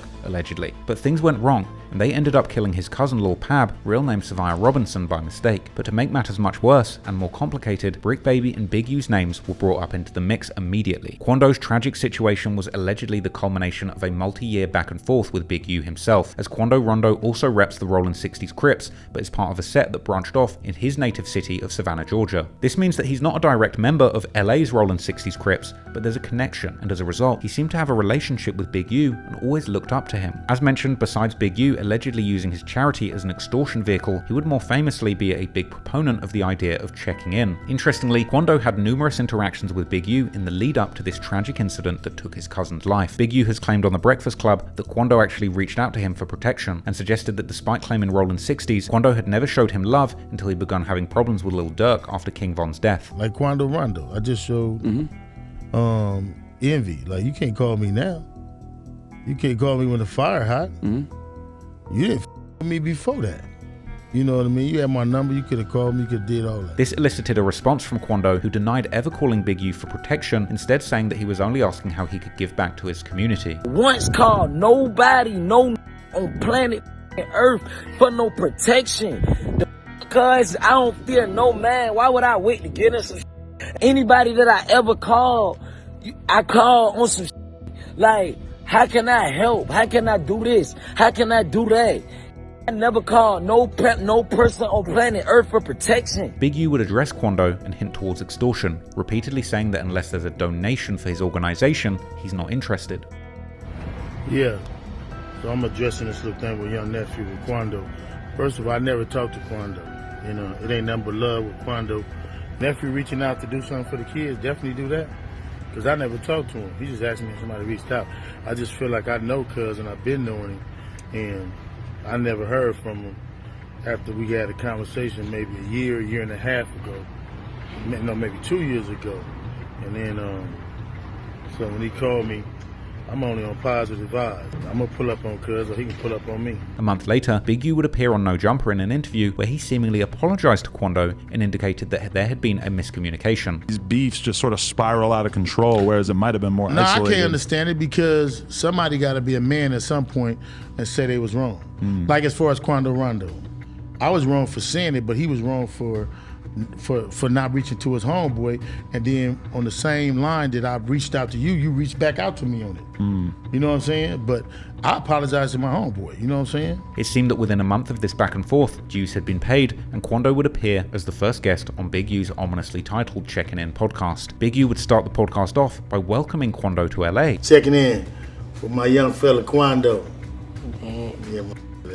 What's up, young fella? Is you in California, huh? You dig? You see? You know what I'm saying? Man, I'm glad to have you, man. They would seemingly patch over their past feud by exchanging mutual apologies, with Big U elaborating that his nephew had vouched for Quando, who had told Big U that he did Quando wrong. When I told him, as a man, my little homie called me, and he told me, Unc, you was wrong. But I'ma say I was wrong too, because you said I was wrong. You know what I mean? And as a man, like I told them, I know when I'm gonna apologize, because I'm supposed to be a bigger person. You know what I mean? Big U would also specify that he had never asked for any money from Quando for checking in, explaining that their dispute was purely over a misunderstanding. Every city I go to, I check in with somebody, bro. And that's what it's about. Because people think that I'm a bully and I cancel money, I get money. I ain't never asked you for not one dime.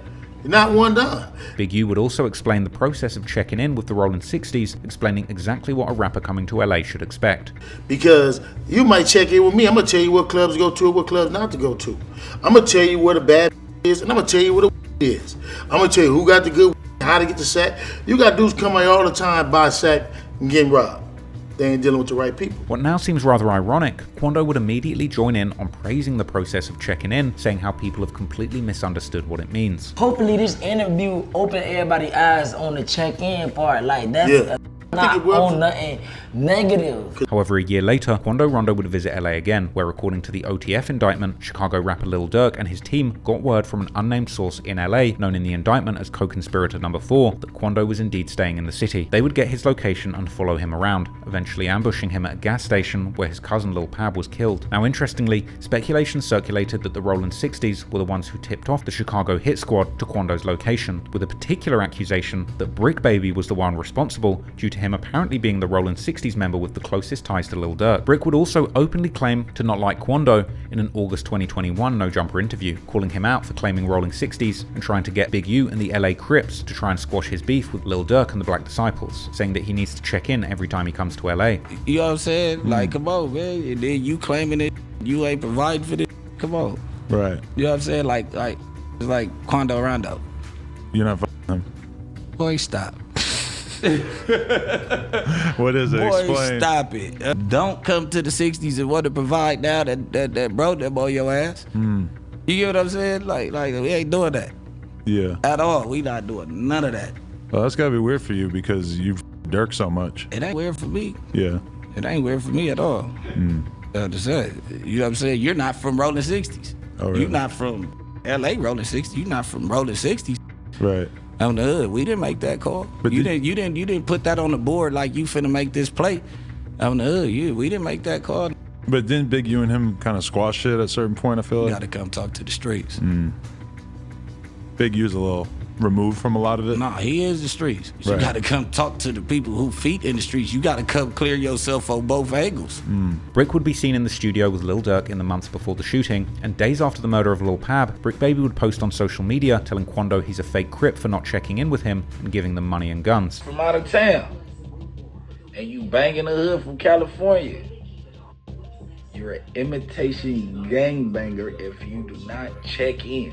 If you do not make sure your hood is funded, you don't make sure your hood got blicks, if you don't make sure your hood got sticks and the kids is eating over there, a couple put you down with the play family is straight, you're an imitation because a motherfucker don't deal with the same enemies we deal with in LA. However, Brick Baby would then bizarrely go on to do a series of interviews speaking on the situation directly. He would tell Cam Capone News that Quando was smart to try and squash the beef with Big U. But it was a great move for him, like to go check in with the big dog, because that's our big dog. So you trying to get him to soften up the people that's around your age and, you know what I'm saying, still outside. He's still outside too, but you get what I'm saying, to soften it up for us. Around a month after the shooting, Brick Baby would be seen on social media flexing bundles of cash and releasing a new song with OTF artist C3, a track called Brick Lato, a track which heard C3 rapping that people claiming 60s will see the real 60s getting at them and that someone is dropping their location so the ops can pull up. This was followed with songs like the April 2023 banger Not Enough, where Brick raps how his gang received over $1 million for their last body. Million, of course, being the exact number that Lil Durk had allegedly put on Quando's head. However, for the record, no real proof has ever surfaced definitively showing that Brick had any part in what happened to Quando, and I was quite convinced that Brick was simply making the most of this unsubstantiated rumor just to promote his rap career. But as time went on, more hints would be dropped about the 60s being involved in the incident. Particularly telling was Quando denouncing his Rollin' 60s neighborhood Crip membership in an online post where Quando says that he's no longer part of the gang and that he's laying his blue bandana down, specifically mentioning how it makes no sense for him to be part of the Rollin' 60 neighborhood Crips since they mess with his opposition, essentially inferring that someone from the LA Rollin' 60s had set him up to get shot out in LA on behalf of Lil Durk, with Quando saying that it doesn't take rocket science to see what's going on, and ending the message by saying that he's now just going to focus on his family and loved ones. Big U's nephew, Tiny Draws, reacted to Quando's post, pointing out that this essentially happened to Quando because he failed to show respect to the Rollin' 60s in LA, pointing out that Quando refused to check in, so they didn't check out and look out for him, as well as saying that there's only one way out of the gang, seemingly alluding to Quando getting killed, and saying that if he had shown the 60s love like he shows love to people like NBA Youngboy, then maybe things might have been different, claiming that Quando was disloyal and that the streets don't play fair. After the LA assassination attempt on Quando that claimed his cousin's life, Big U appeared on social media, seemingly taking a dig at Quando by saying that if he took a loss, he wouldn't leave his gang behind and there would be no crying from him. Imagine all the dudes, and when the storm came, they folded their tent, they went inside, or they shut down. No, that ain't what no real do. When it get hard for me, I get quiet and I get still, because I need to hear all the doors is opening. I said I welcome the challenge. When it get hard, I welcome it. I look for it. Later on, Big U appeared in a video seemingly celebrating a deal with FX relating to that 2021 show Hip Hop Uncovered, telling the audience that he's celebrating while smoking a cigar to the camera. It's really just a celebration. I don't drink. I got this as a gift from a production company for the success we had with Hip Hop Uncovered. Just thought I'd kick it with y'all and chop it up. I don't smoke, but I do get to celebrate. Good things do happen to good people. Big U would continue to smoke, telling viewers that he's been finishing projects for years and having a celebratory smoke for a reason that he can't tell people about, as well as congratulating young men who have completed projects with him, leading to speculation that he was speaking with a double meaning. I heard somebody said, the problem with Big U is he don't complete nothing.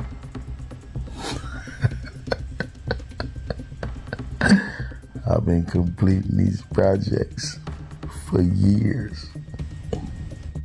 It's all smoke. But this here,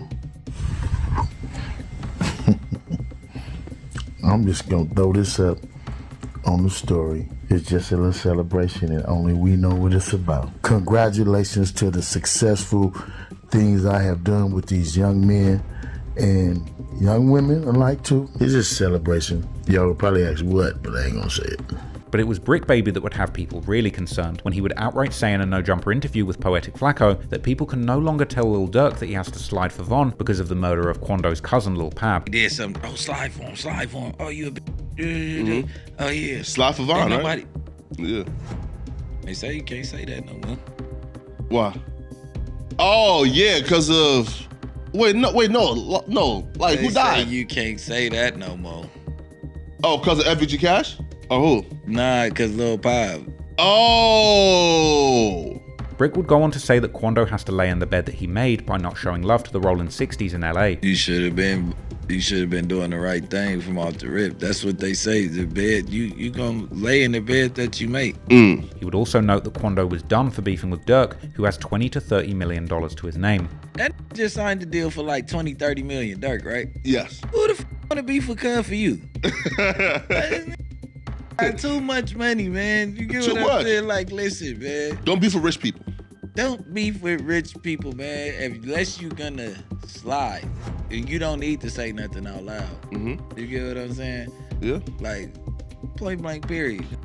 Gonna put that bagger thing on your head. These bold comments caused a shock on Twitter from other apparent Rollin' 60s members, and Brick Baby would later deny that his comments were self-snitching, reaffirming that he had nothing to do with the shooting and was just parroting what was already being said on the internet.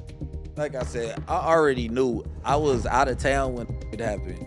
The police, first of all, Trap Lord Ross and all these other detectives, and I'm not, shout out Trap Lord Ross though, because he ain't doing nothing but just making this content. You know what I'm saying? If you were that in public to get caught doing a murder to where he can put it together without being a police, In kind of. London. I put in this song with me and C3 that was going to get released a month before it happened. And it say some like, it was some viral like the video went kind of crazy. I think he said something, we had a real 60s get at you or something like that. But we recorded this damn near 6-7 months before this anyway. So, but it was somebody OTF, and then Durk was in the video. I was flashing money and all that. Name one person that's gonna give, where's the million at? The rumor was that there was $1 million on Quando Rondo's head, and that as a result, that there's a lyric that Brick has on another song where he says, "We charge a quarter for a pack of 100's not enough," and I said the last turned the pack. We got $1 million plus. Yeah, because on the internet they were saying that I took 100,000 from Durk and I signed the OTF and I had to do a hit for it. You get what I'm saying? I'm like, man, we charge a quarter for a pack. Like, you can't pay me 100,000 to kill nobody. Like, I'm charging $1 million plus. You know how much it costs for to get out of jail after a murder? I'm really popping it. Ultimately, despite the bombshell indictment of Lil Durk and a handful of other alleged co-conspirators for murder for hire in October 2024, it still appears that Brick was not officially involved, and he's not been formally charged in relation to this incident, but this was a major incidence of street activity surfacing on a podcast for all to see, and the eventual criminal complaint against Big U would indeed reference what happened to Quando directly, with a wiretapped conversation observing Big U saying what happened to Quando was a direct result of not checking in. So all of this was going on behind the scenes, but at the same time, the likes of Brick Baby and Loose Cannon were jumping in podcast studios and letting small details slip. However, if there was one person who was truly a danger to Big U with a microphone in front of him, it would be Wack 100. Another infamous gang-related figure in LA politics, Big U always had a strange relationship with Wack 100, who was arguably the red bandana-rocking Pyru counterpart to Big U's blue rag-rocking Crip persona. Both OG status LA street legends with a formidable reputation in the streets and the industry, Wack 100 and Big U have had some disagreements in the past, like in 2019, when a leaked audio would have Wack implying that Eric Holder did what he was supposed to do as a gangster. It's a harsh reality, but we stepping out of civilization into the jungle of gangbanging. Because the ledge gun, man, right? When it comes to the rules of engagement of gangbanging, he did what he was supposed to do when another gangbanger calls you a or a snitch. You supposed to handle your business. And can't nobody say that's wrong. Given what Nipsey was reportedly accusing him of, this would cause some controversy in the media, as many would see Wack to be defending Holder's actions and excusing Nipsey's murder. Big U would then seemingly have a conversation with Wack 100 behind the scenes, after which Wack would post what appeared to be an apology on his social media. Not long after, Wack and his artist Blueface would appear on the No Jumper podcast, where Wack would provide more context to his earlier comments. He puts it out there like I said some horrible, crazy, right? Right. But he's playing the subscriber follow game. You notice he's been saying, come subscribe, and I'm gonna let it out. It's been like 2-3 weeks of subscribe, and he gonna let it out. So what I did was call Reggie Rice platform, and just everything I said to Reggie. Right. So now what you gonna put out? Listen, I'm not a gang banger anymore. I haven't gang banged in like over 20 years, meaning I haven't woke up and hated the Crip or seen a dude in blue and wanted to do something to him because I thought he was a Crip. Really? Right? That's gang banging, right? So I'm from where I'm from. That's gonna always be that, right? So I understand gang culture. Gang culture is different from the religious culture, which is different from, you know, the Jewish culture. Every culture is different. And in that jungle, the rules change.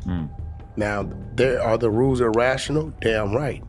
Are they right? Probably not, but these are the rules of this jungle, and it's been like that 50, 60 years, right? In this situation, you have a rapper and you have a dude that's a straight, authentic gang member. His whole life are these blocks. It's all he know. And in the culture of gang banging, when you call a motherfucker a snitch, when you call somebody these things in this jungle, it's no different than you being a football player and going on the field without your helmet on. You're gonna get hit. However, also giving Big U props for starting Nipsey's career. He would also say that the love that Nipsey was getting after his death was fake, and that Nipsey wasn't getting praise like that or being called a legend while he was still alive, and that he objectively was not a legend during his life based on the numbers. Right. If it wasn't for Big U, y'all wouldn't know the Nipsey Hussle of today. So what I'm saying is you got a man who died with 1 million followers and no radio hit and no platinum plaques. But because everybody started talking like it was a goddamn Popeye's chicken sandwich, everybody jumped on the bandwagon. Right. And now he done went 10, 20 times platinum. The radio is spinning his song. Come on, bro. How long did they spin his song? Right. All day, every hour. Nipsey had like 2-3 songs I felt should have went. Last time I checked, like it was great records. Right. Bullets ain't got no name. Great records. Yeah. Why in the and this rumor about him being independent, that's some bullshit. Like, look, it's idiots. If you scroll down to the iTunes, it says Atlantic Records. Right. The only reason I'm gonna sit here. So now he has a machine behind him. So where was all these fans, like Blueface? He got platinum plaques. Hold on, no. You know why he got platinum plaques? Because his fans followed him. They supported him. They streamed, they download, things of that nature. Nipsey's never been on a world tour. Why? He did not die an A-list artist. That's real. Y'all talking about he was a legend. If he was a legend, why y'all didn't treat him like that while he was here? Adam would also ask Wack about his phone call with Big U, with Wack responding by lashing out against people who were attacking Big U after Nipsey's death with the conspiracies about him being involved, before giving Big U more praise about his role in Nipsey's career. What was the phone call with Big U like after those headlines started popping up about that leaked audio? Oh, we always talk about our white kids, what business ventures we doing next, and things of that nature. Like, we don't have that type of conversation about, they even attacked him. That was a weird, they last thing was Big U was honoring him at one of his events. So people make it look like Big U and Nipsey was enemies, all conspiracies and all this crazy. Right. And the world wouldn't know who Nipsey Hussle was in the magnitude that he was in if it wasn't for Big U. Right. During 2020, Wack and Big U would do several major podcasts together, and the two were seemingly on cordial terms. Unfortunately, the following year, there was seemingly starting to be some more serious disagreements, with Big U implying on his Checking In podcast how he was disagreeing with a lot of things that Wack had been doing lately. Yeah, I just like to call this guy from where? You know what I mean? I disagree with a lot of things he's doing right now. When you get to the point where I can't reach out and talk to you and try to correct you and like, look, we trying to go down this path, I got to remove myself. I don't mind being chastised. You know what I mean? I don't feel like I'm bigger than the program. And so what people don't understand is that sometimes people can get to that point. Meanwhile, Loose Cannon, who was still at this point cool with Big U, would release a diss song to Wack in September 2021 titled Cookout, aka Wack, I Know You're Ain't Talking, as well as dissing Wack and calling him a rat on his YouTube channel whilst walking around Wack's old stomping grounds in Pacoima and saying that Big U runs the West. So it's like, Wack, it's like you do all this internet thugging and acting like you just so turned up, putting it on Paru this, Paru that. Nobody seen you do nothing. They beat up a that was don't fin in Miami. What's that name? Stitches. Like, bro, you did some bus rash and then you acting like you got clout. Then you paid $2 to act like they KKK, but it was construction workers and you paid them $150. All that clout chasing don't equal up to real, bro. We on real time. Like, you talking about let's get down. You don't want to get down with the low, nigga. And you could put that on Paru. I bet you on any dollar, nigga. You don't want to get down with the low. No, you staring death in his eyes. That's why you want to run with some cowards. Oh, let me call Big U. Let me do this. He don't with you. He's a. He don't with rats. He don't with rat lovers. He don't doing police. As Luce would explain in a podcast at the time, his beef with Wack started from the producer Marley Marl allegedly scamming $50K from Luce that was meant to go towards getting a feature from the rapper Offset. This led to Luce allegedly beating Mally up and filming the confrontation. This would lead to Wack, who's Mally's friend, to have a problem with Luce, which would then escalate into a full-blown beef. Yeah, so when I did that, Wack 100 was going around talking about, yeah, we don't with Loose Cannon, he did this to Marley Marl, cuz can't go back to his hood and stuff like that. I'm like, you in Palmdale, Lancaster ass, like, come on, cuz, like, I'm in the hood every day. Like, bro, what you talking about? In June 2022, Wack would appear on the Dub C and CJ Mack Show podcast, where CJ Mack would question Wack about all the enemies that he'd been making, with Wack responding that there's only one person who he wishes things could have been different with, and that's Big U. It's probably only one person out of everything you've been seeing going on that I wish it could have been different. Right. It's all good. Right? It's all good. Yeah. And that's Big U. Despite there clearly being some heavy tension between the two, Wack would show him a lot of love during the podcast, saying that he just can't see Big U as an enemy due to their past friendship.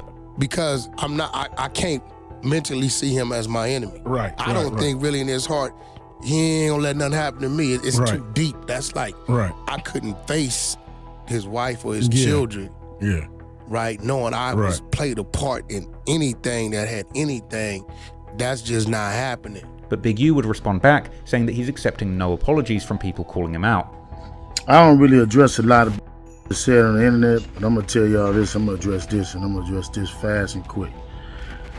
I heard about the little CJ Mack and Dub C interview with that guy. I don't accept no apology for no disrespect my name, disrespect my family, and call me on my name. I ain't cool with nothing. I ain't cool with that CJ Mack. I ain't cool with that Dub C. I ain't cool with none of that, man.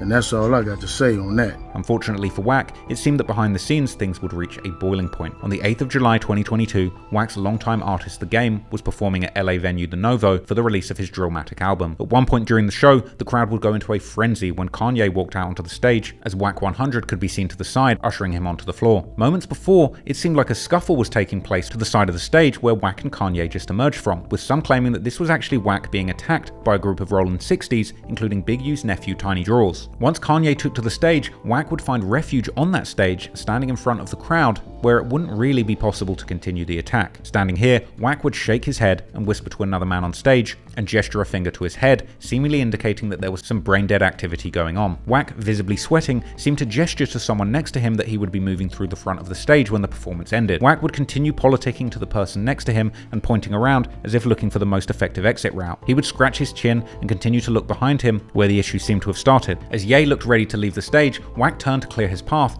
but in what seemed like an excruciating moment, the Game would then begin to give a heartfelt speech to Ye, stopping him in his tracks. Game would then perform his classic song Dreams that was produced by Kanye, while Wack would whisper something to Ye himself. All the while, Wack would continue to look at what was going on behind him. A drummer then seemed to give him advice on the best way to get out of there, while Wack continued to look over his shoulder. Then, Lil Wayne would take the stage as Wack remained to the side, seemingly leaning back to say something to somebody. Wack remained at the side, tucked away with Ye during Wayne's performance, looking back a lot, and eventually getting into a conversation with somebody up close. At one point, even Ye would start looking concerned, and it seemed to be at this point when they agreed to leave through the front of the stage, right through the crowd. At which point, Wack took Ye by the arm and led him behind the speaker, tucked away so nobody could see where they were going. Ready to step into the crowd, notably flanked by two members of his entourage, Wack would jump off the pretty high stage to get into the crowd floor and exit through this crowded area. Interestingly, someone wearing a blue cap would moments later step by and peer around the speaker to see if Wack was there, but they were already gone. And seemingly after Wack had cleared the stage, during Big U's Artist Corrupt's performance, Tiny Draws and other Rollin 60s would get onto the stage themselves, performing a victory Crip walk. It seemed that Wack wasn't able to completely shake loose, however, as he would apparently be caught up within the parking lot by a group of Rollin 60s members that included Big U himself and Tiny Draws. A confrontation would ensue, which one 60s member would seemingly film as Wack stepped out of his car with his family inside. This was posted by somebody who was there online with an incredibly self-incriminating caption saying Wack 100 is a mark, begging to lift that thing up, talking about my wife and kids are here, better act like it, Buster. Someone would also post a clip showing Wack standing at the door of his car with a caption saying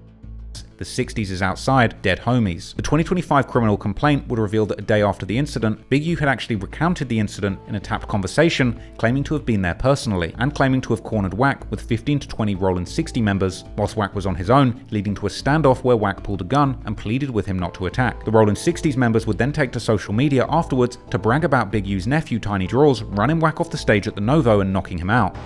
Wack 100 got we not put on him. Talk this about this his town. I'm just saying, cuz you talked about every set. Hold on. Every guy. Hold on, y'all hear they verse. Talked about every gang, every set. Got there, got shocked out, ran to the front and jumped off game stage. Slid out that ball. I officially a buster. What's your version of it? My version is, man, Tiny Draws put them bombs on it.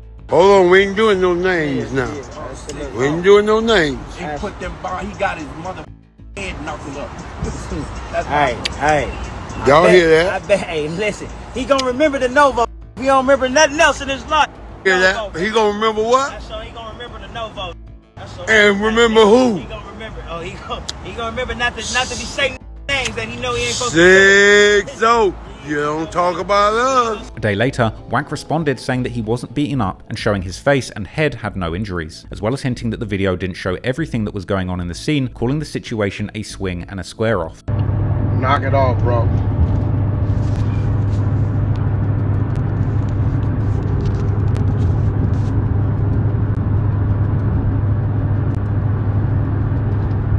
Knock it off. Knock it off. Weird, bro. I don't mind you telling the truth, but stop lying. Cut the lies out. 20 that ain't nothing.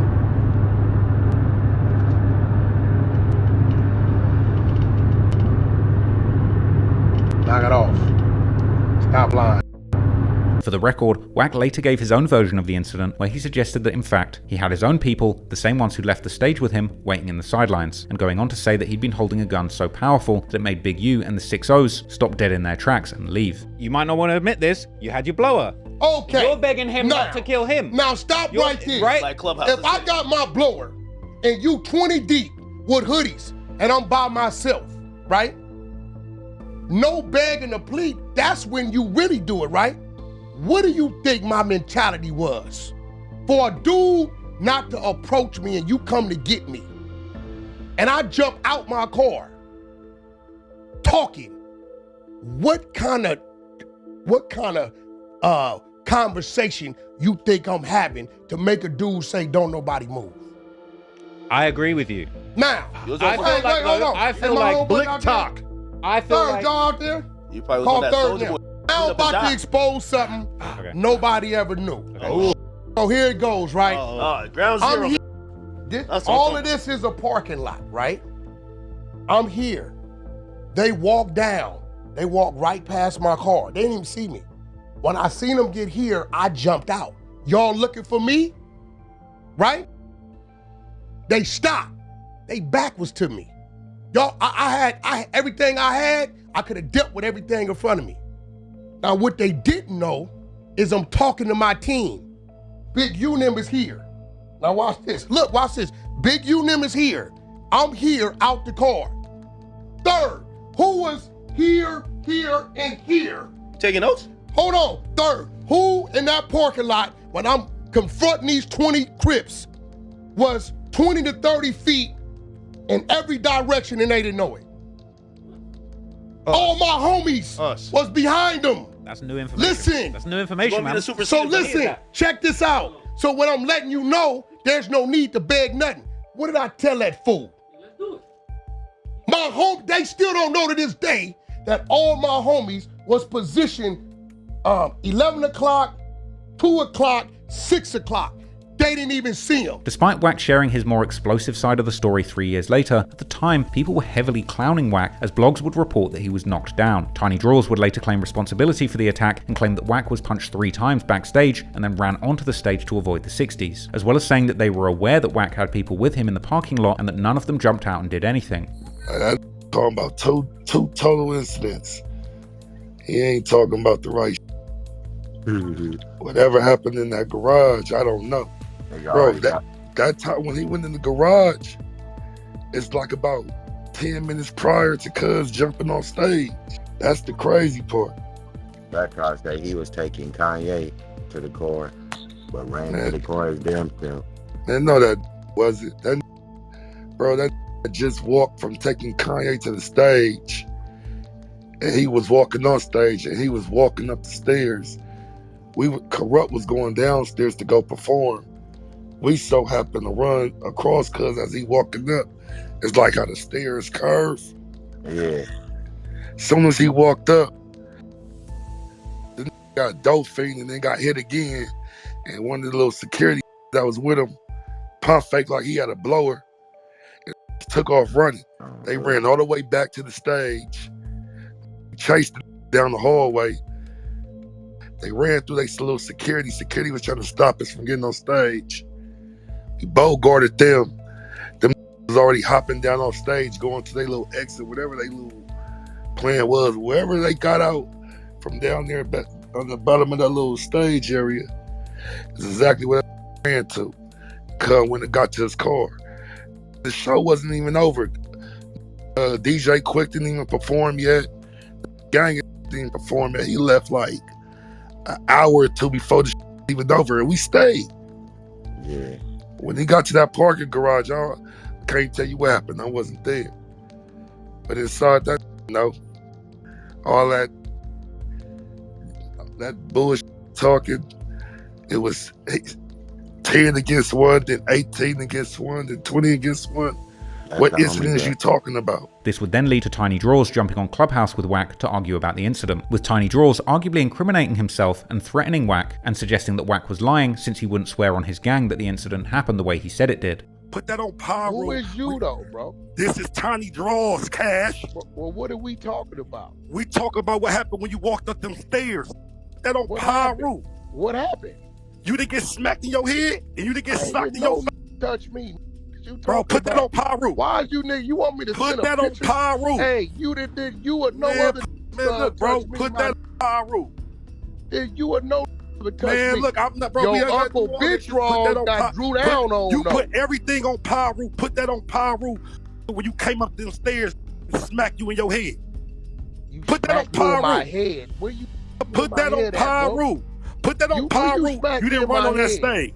Sent the picture with my eye circle bro, like it was my eye. Bro, so it wasn't my head or my eye. I put that on your raggedy ass mama. Put that on Pyru, bro. That's all you gotta do. Now, for the record, here's DJ Academics reacting to the whole situation at the time. Ak jokingly pointed out the seriousness of the Clubhouse conversation, adding that Wack seemed to be isolating himself similar to 6ix9ine, but isn't rolling with enough security. Wack, the game had a concert. Do y'all believe the big Pyru Wack got hit, man? Do y'all believe it or not? I've always said this. First of all, I do look at Wack as somebody with tremendous respect. I've watched him over the last couple of months, though. It's been interesting. I believe that Wack has completely isolated himself away from a lot of people that we would also consider either powerful or have some type of presence on, whether it's the West Coast or, you know, within the game. I ain't gonna lie to you. Some people have said that Wack is taking the 6ix9ine approach on some. Ak would also add that Wack rarely gets confronted in person, but his comments about the Rolling 60s Crips and Nipsey has got him into a beef with people who are really about that life. Only thing that's on the table to protect is the artist's interest, and here's the thing. It don't seem like the game got beef with some of these people that Wack got beef with. For example, the dude who's arguing with Wack is saying, yo, after we punched on you, we partied with the game. They are involved with their own 60s. They seemingly feel away. I guess this Tiny Draws dude, because he said he put it on Neighborhood Crip. They feel a certain type of way about it. Funnily enough, Brick Baby would also react to this incident too, claiming to have actually personally been there as part of that group of 60s trying to rush Wack, and making fun of Wack for escaping through the crowd and getting caught in the parking lot. There we were still with the cop. Dead humble. It was that deja vu game after that. 6-0. Shout out nigga, Magic and nigga Black. What you gonna do? Weird. You Karen. Yeah, slap the out. Yeah, the message was clear. You 6-0. You got pieced up. You jumped off the side of the stage. Everybody know the backstage of the Novo. You know how you got up off the stage without the fans seeing you. You jumped in between the speakers. 6-0. Stop playing. Came out the back door. Seen it. Thought you saw a ghost. The beef would continue after this incident. In September, Big U would seemingly throw more shots at Wack. We ain't cutting no grass. We ain't cutting no grass? No, we ain't cutting no grass. Nightwood. Let know about that Thunderdome. Somebody said they pull up. Oh. Pull up? No, it's a female. Well, she can pull up too. So she can come get a picture with the champ. Listen, man, I don't think y'all know this, bro. If anybody got anything to say about the big homie, cuz I'm on him. Like I told y'all before. You better start acting like that. Anybody got anything to say about the big homie, I'm on him. You better start acting like that. And then, in October 2022, Wack would explain in an interview how his relationship with Big U had gone sour, saying that it had happened after Big U and Suge Knight had contacted Wack's label, suggesting that Big U should take over all of Wack's contracts, with Suge adding that Big U was the only person in LA that Wack was scared of. Any situation that has something to do with me, whether I knew about it beforehand or not, he was also there for me. If that's what he needed to do. The fallout, once again, the two-headed snake, here comes Suge. Get a call from my label. He won. They said, man, we really want to tell you this, but Big U came down to see us. I'm not thinking nothing of it. He has already signed to him. So yeah, Suge on the phone. Oh, okay. Still not thinking nothing of it. Like, yeah, man, they were trying to convince me that I don't know how they thought this could work, even if I wanted to do it, to give your contracts to Big U, and Suge is saying something about, this is the only guy in Los Angeles that you're scared of. Those words never came out of Big U's mouth. I'm not gonna put that. Came out of Suge's mouth. Oh yeah? Well, what you tell him?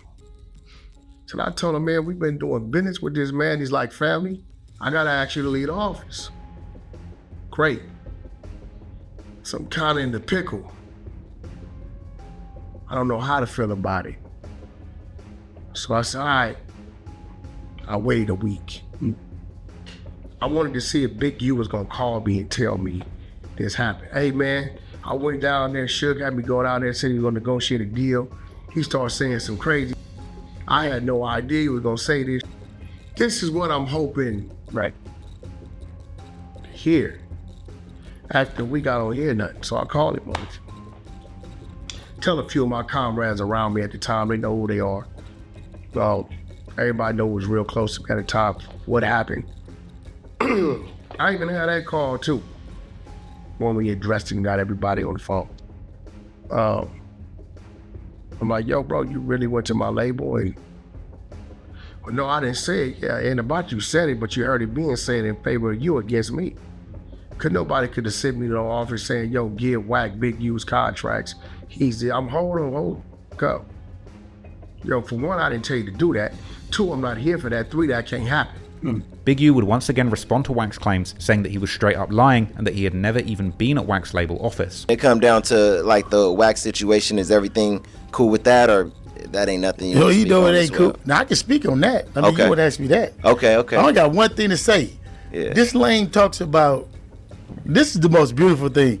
People just lie. And it kills me is how y'all allow people, not you, the people out there allow somebody to continuously tell lies.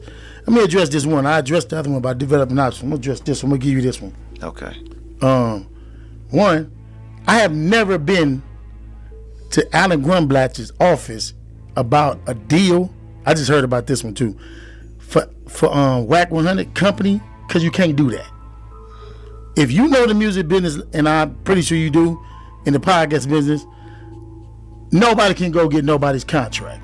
That's the most ridiculous shit I ever heard. Wack had been active on the social media platform Clubhouse pretty much since the beginning, when it became a semi-viral hit during the early COVID pandemic, and eventually the app became Wack's favorite social media to use, and he would build a real business around the platform, arguably becoming synonymous with it and the main face of Clubhouse. But Clubhouse has always had a limited reach due to its strategy of being more exclusive than other social medias, giving it a much more underground vibe where news would be breaking for the first time, rather than a viral platform like Instagram where news reaches the masses. However, in 2023, Wack would start a weekly podcast with Adam22 on the No Jumper platform, giving him a much bigger reach and a perfect outlet to attack Big U. Any truth to the rumor that you put an alleged leader or a higher up from the other side? Is there any truth to the idea that you might have leaked their address or doxed them in some way?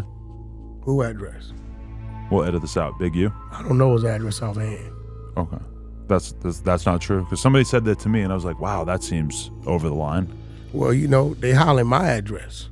Oh, so it is true.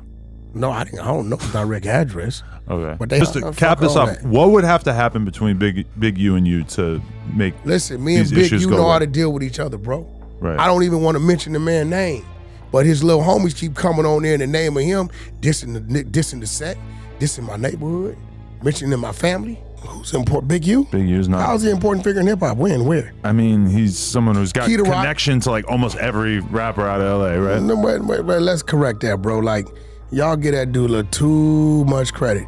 A lot of those connections come from guys like Suge, guys like me, guys like a few of his homeboys over there, right? That put him with people. Let's be real. What has he done in hip hop? Okay. If my name was on paperwork with contracts with the police, with police cell phones, they would hang me out to dry. If one of my homeboys was told me that I snitched on him with an alias and went on record to say it, they'd hang me out to dry. If a female said that Wack baited her down, locked the door, and beat her while she was pregnant, they would hang me out to dry. Now, does he get the popularity vote of the streets? Yes. See, this is what I was just saying.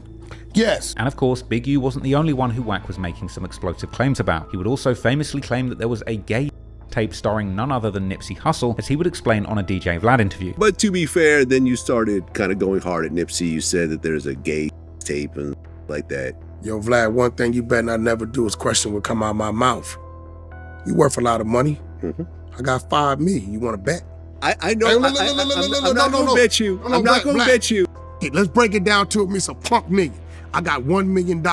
Okay. Do you want to bet? I'm not going to bet you. Vlad, no. Because you said, right, and it didn't come out of my mouth. Hassan Campbell recorded the conversation and released it. That's where it came out. It's only because of me that the damn tape still ain't came out today. But then, during the Adam and Wack show, he would go further and say that Big U had wanted Wack to release the tape so that he could use it in a legal battle against Nipsey's estate, daring Big U to get out of line so that Wack can release proof of that. Right, but guess who else seen him and wanted me to release him? Who? Big U. Why? Because Lord London wasn't cooperating with him, and he felt like he had some leeway with the baby mama that's starring in the videos. Oh, right? Okay, so this is before her, right? He can manage her. No, this is with her. During his time with Lauren? Yeah, so he can manage her, get her out the way, release that. Then in the flip side, he wanted me to turn around and go at the Nipsey Hussle estate and sue them for 30% of his contract. And he wanted me to make it look like I brought out his contract and now I'm going after his estate. I said, bro, check this out. I'm not releasing the tapes, right? I'm not doing that. Dude got kids. Me and Nip ain't had no problems. On Paru, we ain't had no problem. We used to talk on the phone, right? And you was just with this man every day in the studios and all this. Did you have this conversation about this 30% then? Don't wait till he die and then want to do that. It's all on my phone. I dare him to get out of line. For the record, this tape has still never surfaced and many people are still not convinced of its existence. Big U, on the other hand, was staying relatively quiet during this time, and at least on the surface it seemed that he was doing good, and so was his family, with his son getting drafted into the NFL by the Los Angeles Chargers. But behind the scenes, things were about to go bad for Big U, because his trusted enforcer Loose Cannon had seemingly had a falling out with him, and coming into 2024, Loose Cannon's loose lips would begin to put Big U's dirt out there for the whole world to hear, as Loose would eventually begin rolling with Wack 100 and appearing with him on the No Jumper podcast. On the 21st of January 2024, No Jumper released an Adam and Wack show episode where Loose Cannon made numerous explosive claims about Big U, while himself engaging in some grade A self-snitching. Loose would reveal that part of the reason he stopped trusting Big U was because he noticed he was doing shady things, referring to the dispensary robbery mentioned in the indictment, saying that he found it weird that he was sent to do robbery missions and then would later be forced to give part of the proceeds back, as well as finding it suspicious that Big U would hand out guns to people and take note of the serial numbers. Most notably, Loose would claim that Big U called him, saying that Nipsey got shot, but when Loose called Nipsey, he answered and was fine. But then 30 minutes later, he would get the call that Nipsey had indeed been shot and killed. Adam would then press Loose about the story, telling him to convince the audience that this call actually happened, with Loose and his girl saying that the call can be seen in their upcoming reality TV show. Like, the Nipsey story that you just told is so explosive. Yo. Speak to them on why they should believe you, because I guarantee that's a huge percentage of the conversation that's happening right now. Is people saying, I don't know a ton about you to like verify it, so I don't have a dog in this fight. Listen, everybody that knows me, LA and the world and stuff like that, know I'm not gonna just sit there and lie. Plus, it's on my TV show. The first episode or whatever on February 14th, I'm gonna see the FaceTime call with me and Big U, and then wait. The next. I'm gonna say too much, y'all. Y'all gonna have to tune in. Y'all gonna have to tune into the show. The following day, Brick Baby would be part of the No Jumper News show, and as a self-admitted Rollin' 60s member who seemingly was still fairly close with Big U, he would seemingly be mad at Loose for his wild stories about Big U, deciding to attack Loose Cannon back, accusing him of being the police, as well as questioning why Loose wouldn't mention to Nipsey that someone had just said he had been killed if the story really happened.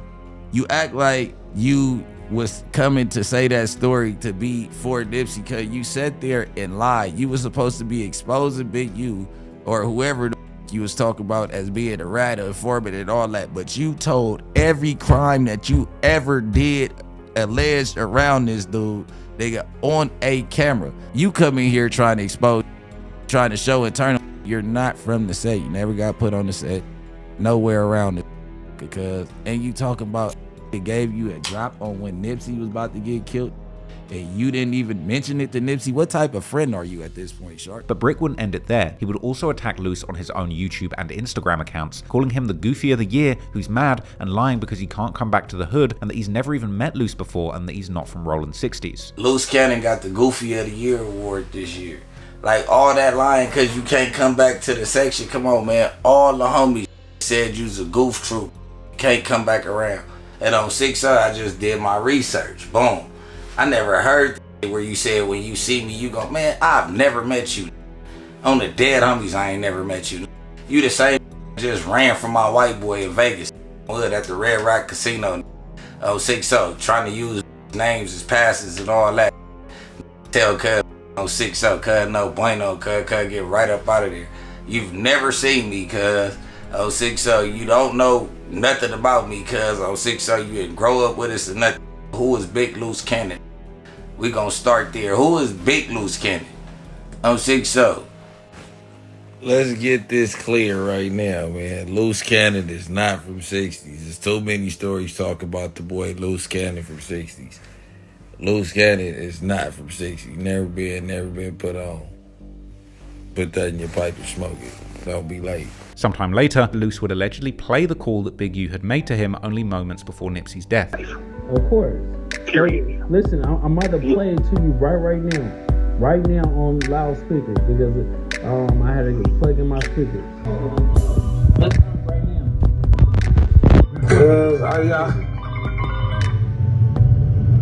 Cause what up? You heard that, right? I'm gonna play it again. Yeah, I heard that. I'm gonna play it louder. So, like, bro, let's right now. Cause what up? You heard it, right?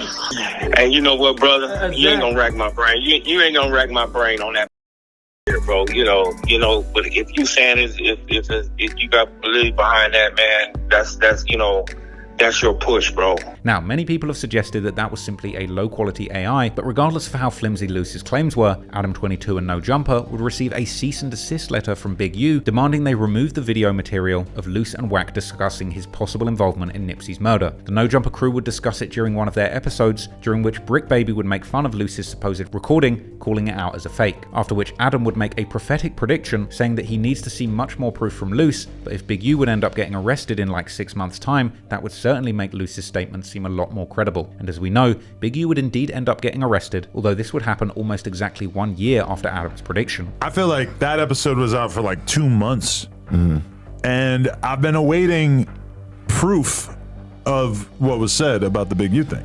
And I haven't really seen any proof. Now, maybe it just hasn't been brought to my attention. And for sure, okay, fast forward. Did you hear the AI? No. What was that? Go ahead. Let you finish the fast forward. What was the AI? So he made an AI of, he was on live with Eddie Boy. And he made like an AI. He like, I'm finna play you a clip. You think Loose like, Cannon made it? Yeah, it said, Oh, hey, okay. nephew, Nipsey dead. That's all it said. Really? Yeah. Nah. And he like played this on Clubhouse or something? He played it on live. It was Instagram Live or something. What? Yeah. Listen, Loose Cannon, I'm not saying you're a liar or anything. I'm just saying I need to see further proof. Now, let's say fast forward 6 months. Big U gets arrested. This is hypothetically for these acts. Yeah. Then all of a sudden, that interview becomes completely fair game and it's an important historical record. And like, we all have to look at it and say, oh my God, Loose Cannon, I'm so sorry. We all misjudged you. You're a genius. You were telling the truth the whole time. However, many continue to cast doubt on Loose's claim about the phone call, as he would never end up showing video proof of it in his reality show The Baddie and the Beast as he promised. For example, Street TV would release a long video breaking down all the different reasons why he thought the calls between Big U and Loose and Nipsey never happened, with perhaps the most outlandish fact presented in the video being that Loose has also told another version of the story, where it was allegedly Nipsey who called Loose shortly before his murder, supposedly to tell him that he wanted Loose Cannon to take over and continue his musical legacy, because somehow he knew he was going to die. This story appearing so comically fake that it would seemingly even leave the interviewer almost speechless. More into producing and stuff. And then when I figured out, like right before Nip died, he was like, you got a voice. You need to take over and finish what I'm doing. And I was like, what the f*** you talking about, cuz? Nip told you that? Yeah, so it was like 30 minutes before he died. Well, how did he tell you? Through a text or what happened? No, phone call. He called me. Wow, why do you think Nip would have said something like that? I don't know. I just figured that he knew he was gonna die. So he called you and said you need to finish off where he left off? Yeah, he was like, nobody's like you, cuz these jealous, they envious of you. I love what you're doing. I love you, little bro. And then 30 minutes later, he died. There would also be a very aggressive but hilarious phone call between Luce and Brick Baby, where Brick Baby would pressure Luce to tell when he had his put on to the Rollin' 60s gang, clearly claiming that Luce was not a real member and once again lying about his credentials, before yelling that he has more bodies than Luce has squabbles or fights, cementing Brick's image as the proud founder of the Kill Squad, the menacing name for Brick's fanbase. Adam, what's up? Hey, Loose Cannon, I'm here live on the No Drama Show with Brick Baby and Lush. Brick Baby is requesting some information regarding your put on. Hey, can you give us like at least 2 names from your put on and what block? I ain't never seen you at no meeting at Hyde Park, Horace Mann, or at 54th. When did you get put on? Baby, when did you get put on? I got put on in 2002. I got put out in 2002 on Eileen Street at June House. You know what's up. Yeah, dead homie. So when you get put on? No, you haven't, bro. You been in Man, cuz Hillbilly was a part of my put on. Killer Dave was a part of my put on. Oh, the dead homies. My first name was Baby Wild Bill. On the dead homies at Izzy turned East Coast. That was the 3rd I squabbled. Who did you squabble, gang? Come on, bro. I got more murders than you got squabbles in the hood. Dead homies. But interestingly, in the lead up to the Rico arrest, a bizarre incident would take place where Brick and Luce allegedly ran into each other at a Las Vegas Airbnb. But to everyone's surprise, despite them both claiming to be looking to catch each other slipping, there was no violence between them. Looking back, this is bizarre considering how much they publicly hated each other. This chance encounter in Las Vegas, where they did nothing but talk, didn't really make any sense. Yet. But soon, things would get even more strange, as Wack seemingly got word of the investigation into the 2021 Las Vegas murder of Rayshawn Williams, passing the information to people in his clubhouse circle to investigate for a murder mystery show on his 100 side show. This murder mystery was on Rayshawn Williams, a young artist with life, ambition, everything to that nature. He was found dead in the Apex Desert, which is a little northeast of Las Vegas. His body had a lot of gunshot wounds, one being in the head, and it was described as execution style. We know that he was last seen alive communicating with key figures such as Big U, and somewhere between these final texts and everything like that, this is where weird. We went over the physical evidence, such as the DNA under his nails, possible GSR, but it never got tested. A missing phone. I mean, all of this raises so many questions.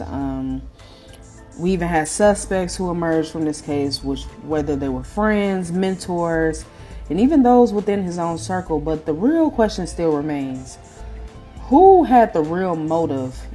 Or even, to be honest with you, there's a lot of people in this case and a lot of key factors. The motive was there, but who was ballsy enough to do it? Who had the opportunity and who had the power to cover all of that up? Theories and our final suspect breakdowns look as, did Big U play a role with this? And if he did, what happened in those final moments? Been in and out, but I don't know what the you been doing in here. But my goddamn phone going crazy. Really? By who? Hit me. They didn't found all kind of on Rayshawn. So what is this? Mother and the sister. They on my line right now. Oh no. They on my line heavy. That is so crazy. Shout out to the media too. I wasn't even expecting The mother told me, you ready for this? What's T?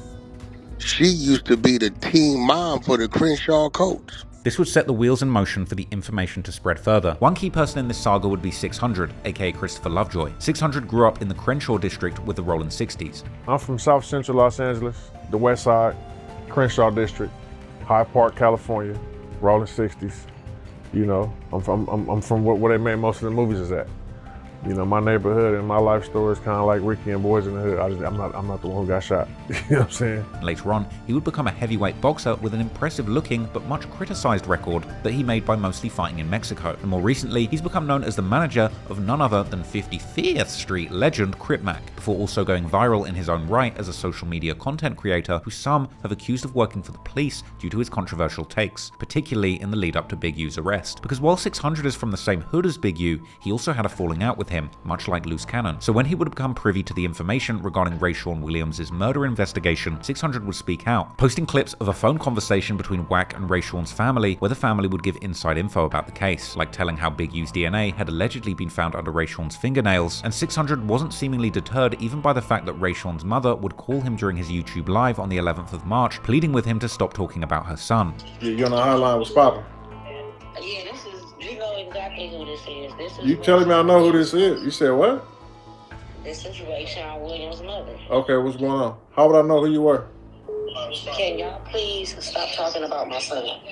What do you mean? Well, this is what you gotta understand. Whenever something is online, This is Rayshawn Williams' mother. okay, listen what I'm saying. When everything is online, things get spread around online. So that's just whoever put things online first, that's who needs to get it. Now I haven't spoke to you in years.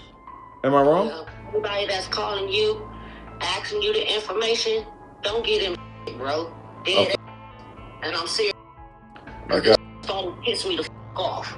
So anybody that's hitting you up, asking you any information about my boy, and they don't have it. No, know what? Nobody never asked me about him though. So they don't know nothing. It's none of their business. No, nobody never asked me nothing about him. However, the mother would also say F Big U multiple times, making it clear how she felt about him. And I'm serious because this starting to piss me off with everybody. And yeah, I said it, Big U. Okay. And this is Rayshawn Williams' mama, Big U. Yeah, I said it. And I want everybody to know how the fuck I feel. Him, his kids, and his wife. Yeah, I said it. Dead. And stop speaking up on my boy. Period. Wack would also continue to discuss this case on his Clubhouse show, and in mid-March, they would drop a bombshell by letting everyone know that the feds were coming for Big U at the end of the month. This information coming also directly off the call between Wack and Rayshawn's family, with Wack and 600 saying that they went against the investigation, and apparently also Rayshawn's family by putting the call out in order to give Big U a warning to get running. Understand, when the family is telling us this, that means their investigation is already done. Like, whatever they doing, they already doing. Done, so. Now the family, they told the street. Unfortunately, I felt withholding this is cooperating with the police. I'd have played this he was arrested, nigga like, oh, what? You knew they was coming, you didn't say nothing, and would have been right. All the way right. The family's still cussing me out. Why did you play that, huh? It's why did you tell me? This phone call between Wack and Rayshawn's family, specifically his sister and mother, would turn out to be a treasure trove of information, revealing that not only the cops were coming for Big U, but also that the DA was allegedly planning on putting both the murder of Rayshawn and the murder of Nipsey into the same case. What year did your brother killed? My brother was killed in 22. So it took them 3 years to do DNA? They said that Big U was running for a long time, like he didn't want to take the DNA test. So yep, they wait, found his DNA test in my brother's nails. Okay, so that's bad work. So that means my brother fought. When I told you that Big U had popped up at my brother Airbnb. In Vegas? Yes. Uh-huh. And the best friend was there, whatever, but the best friend said that he didn't want to talk to my brother in front of him, so he pulled my brother upstairs to the side. He said that he knew something was going on because when Big U left and my brother came, when Big U left the Airbnb and my brother came back downstairs, he said his whole energy was off. Did they find your brother? Next day or next couple days? The next day. When did the test come back? When did the DNA come back? It came back 2 months ago. And they still ain't arrested me? Well, they told me between me and you, please, between me and you, don't tell nobody because they don't want nobody to know. They're going to be making an arrest the ending of March, the beginning of April. They basically going to put his case and Nipsey Hussle case. together. Interestingly, Wack was playing both sides in a way that would keep his hands clean. On the one hand, strategically exposing this information that would lead to the takedown of his enemy Big U, but also suggesting that by airing this private information out publicly, he was actually keeping it street and giving a public warning to Big U so that he had time to potentially escape. But in the midst of Wack exposing all these details, he would suddenly fall out with Loose Cannon. Interestingly, this led to a podcast that shocked everyone, where former enemies Loose Cannon and Brick Baby would suddenly appear together on No Jumper, this time apparently uniting against Wack. However, Loose would have a hard time explaining why exactly he was mad at Wack, with his initial explanation being that it was all to do with Wack commenting on an apparent arrest in Loose's neighborhood that was falsely attributed to be targeting Loose, with Loose seemingly rambling around in circles and not really being able to say exactly why he was mad at Wack specifically. My brother, Wack, right, run content on me on Clubhouse, and then you got everybody on YouTube spin a narrative and say that, oh, you lying. You get what I'm saying? Because of Wack insecurities with himself. You get what I'm saying? So at the end of the day, it was like, nah, because we can't do that.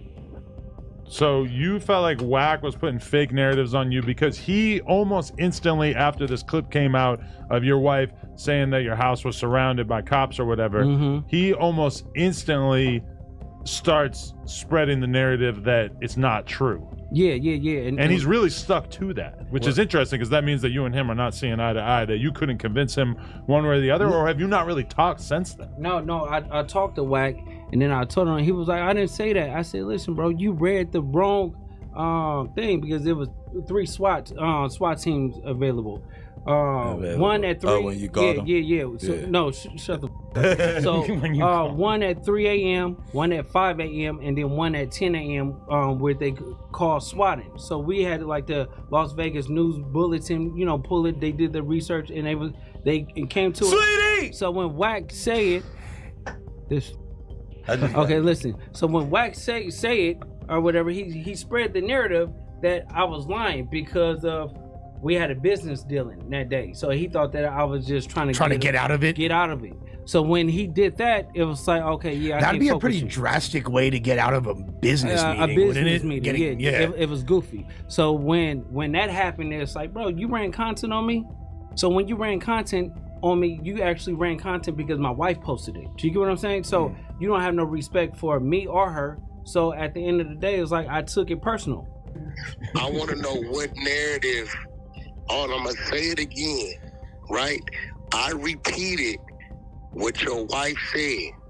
If I would have known for real, if I would have watched you go to jail, I still would have told the world you ain't in jail. Only thing I did was I repeated what your wife said. I said, listen, she never said it was her house. She said the streets blocked off. She never said he's in jail. She said, I hope he's at a... But Wack, you said RP Loose Cannon when they was reading the articles. So when you say that, no, I said there's no way that could be him because the article they read, they said is dead, shot themselves, and I said it would be RIP Loose Cannon, and he not dead because Loose. Remember, I'm gonna remind you of something. I ducked everybody all day. I didn't go to Clubhouse till 6 p.m. That's a 6 o'clock room. You had already texted me. Remember? I knew you all right. You texted me. Okay, so basically you said it, and then what about when the 600 running content? You can show me what I ran content on you, bro. Why you keep saying that? Okay, so listen. Show me. Listen, we're gonna take care of those deals, right? But let's do it on the Adam and Wack show, and we play the content, and let people judge. And wait, we let the people judge because if you right, no, Wack, if you right. On Dead Homies, I get it on here and I apologize. But if the comments say that I'm right. So Loose was really mad at Wack for enabling 600 to expose the Big U murder case because Loose was going to be implicated in the whole gang conspiracy. But Loose didn't want to admit it at this point. So he chose a convoluted excuse saying that he was mad at Wack for commenting on the arrest that took place in Loose's neighborhood. But Loose would eventually let loose that it was 600's commentary on the Big U murder case that had really pissed him off. And Loose would even threaten to kill 600 in the interview, with Wack saying that he's not responsible for what 600 puts out there. That's what I can't do. You running content on him, He run. I've been on him the last couple of days. You notice he ain't really did. I've been telling him don't feed into it, but you running it on him. Cuz would die around with me. Okay, but what if 60 Crip? Like we can't even go there, Wack, because this is not the same type of I am. I would get cuz out of here before summertime. Neighborhood Crip. Well, here go the question: how often do all be in front of 600? No, but that's not what I'm saying. I'm not negating this situation that we around 600 maybe once every 6 months. Right? But Adam, can you stop Brick Baby from doing what he gonna do on his phone? No, he's his own man.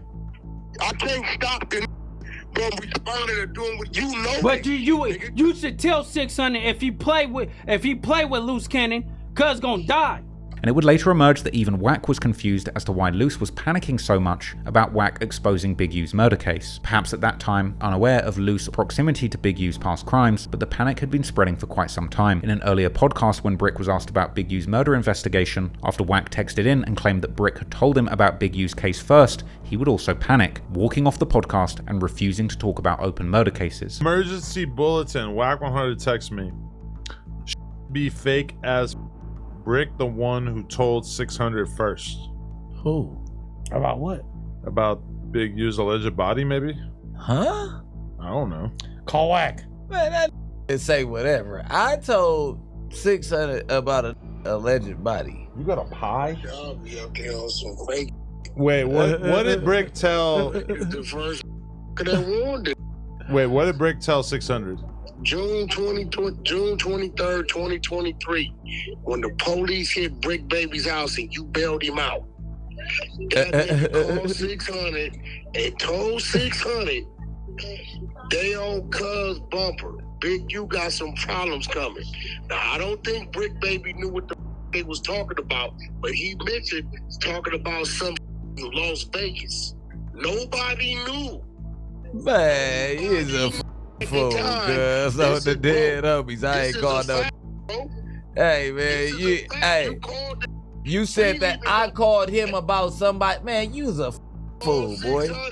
On the dead homies. You sound crazy to the. Months later in August, bro, we've been told this story years some ago. Why are you even talking? Why are you talking about something about a murder? How do a gangbanger get to talk about a murder on the big screen? That's what I'm trying to figure out. Like, what part of that's cool to y'all? Let me answer the question. What? No, it ain't no. It's no. It's go ahead. Hold on. Go ahead. If that's the case, I don't even want to talk about that. What's on the internet? What's on the internet? None of that's on the internet. What are you talking about? Don't nobody even want to talk about that type of shit. Because this is an argument that I'm willing to turn down right now and walk off screen. Like, what are you even talking about? Don't try to tie me into no police that you doing. You are doing police. You're talking about something. I ain't never said nothing about no DNA. And oh man, what the are you talking about? You see that this posted? The only way y'all know that is because you is the police, gang. That man, hell no. What are you even? How? I'm gonna tell him. I told him about the that he talking about right now. Hold on. Man, you done lost your mind, boy. Okay, watch this.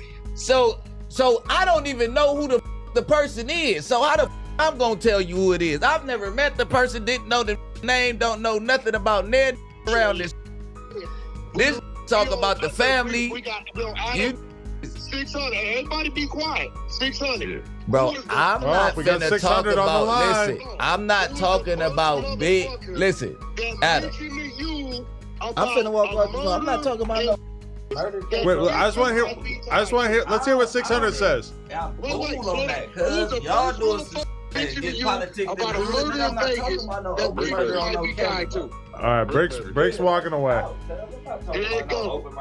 Yeah, Brick did that. I never knew nothing about that. Like, I knew that kid. I never even knew he died till Brick baby told me that. The Brick and Loose podcast was a legendary moment for the fans that had been following this beef closely for the past couple of years. People couldn't believe that these long-running enemies were united and willing to sit down after all of this tension. The podcast did phenomenal numbers, but nobody could have prepared for what was about to come the next day, because something wasn't adding up. The beef between Wack and Loose Cannon didn't quite make sense, until the very next day when the feds would close in, delivering a sweeping series of arrests that targeted over a dozen Rollin 60s members and affiliates, including Loose Cannon and Brick Baby. But for the time being, Big U would remain on the run after being tipped off by Wack in Clubhouse and podcast debates. And so as the days went by, handcuffs went on suspects and the criminal complaint emerged publicly, and soon the whole world would know the shocking details about the years-long conspiracy that took down one of LA's most infamous gangs.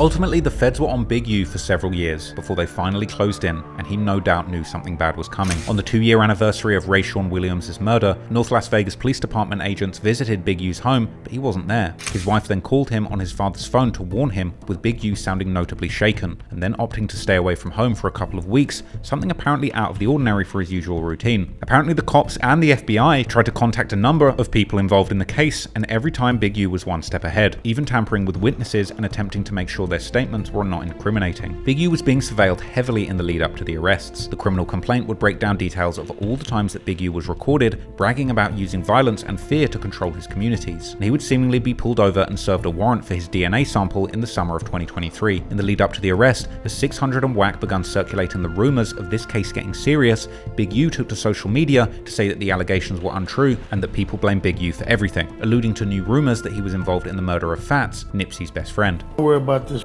man. Y'all gotta understand, man. People gonna talk.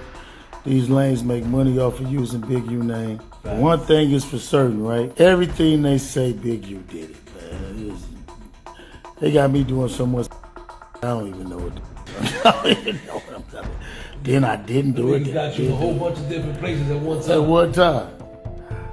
They say, y'all, you know, it's another new one too. I got into it with Fats. Let me give y'all the information on it. I ain't never got into it with Fats. Fats is my little homeboy. Ever in my life, me and Fats ever got into it with nobody. Never. You really stupid and you really the biggest selling name on the West Coast, you gotta say Big U name. You wanna sell something, Big U. They wanna do something, Big U. They wanna do Big U. Big U. Y'all don't get that yet? But it was on the 17th of March 2025 when the music would finally stop and the feds would close in on Big U and the Rollin 60s. A huge 107-page criminal complaint would be filed outlining the sordid details of Big U's alleged criminal empire that had terrorized LA for years, and 2 days later, arrests would be taking place. The operation, called Operation Drawdown, no doubt titled to make a tongue-in-cheek reference to the downfall of Draws, aka Big U, was announced by the LA District Attorney and the FBI in a press conference that described Big U as a career criminal. Today, we're here to announce federal criminal charges against Eugene Henley Jr., a career criminal known as Big U, who used his contacts and leadership role in the Crip's criminal street gang, the entertainment industry, and a youth charity to further his own criminal enterprise. An enterprise engaged in murder, extortion, robbery, COVID fraud. Henley engaged in a murder of a musician signed to his label in 2021 and dumped the victim's body in Las Vegas off of the I-15 freeway.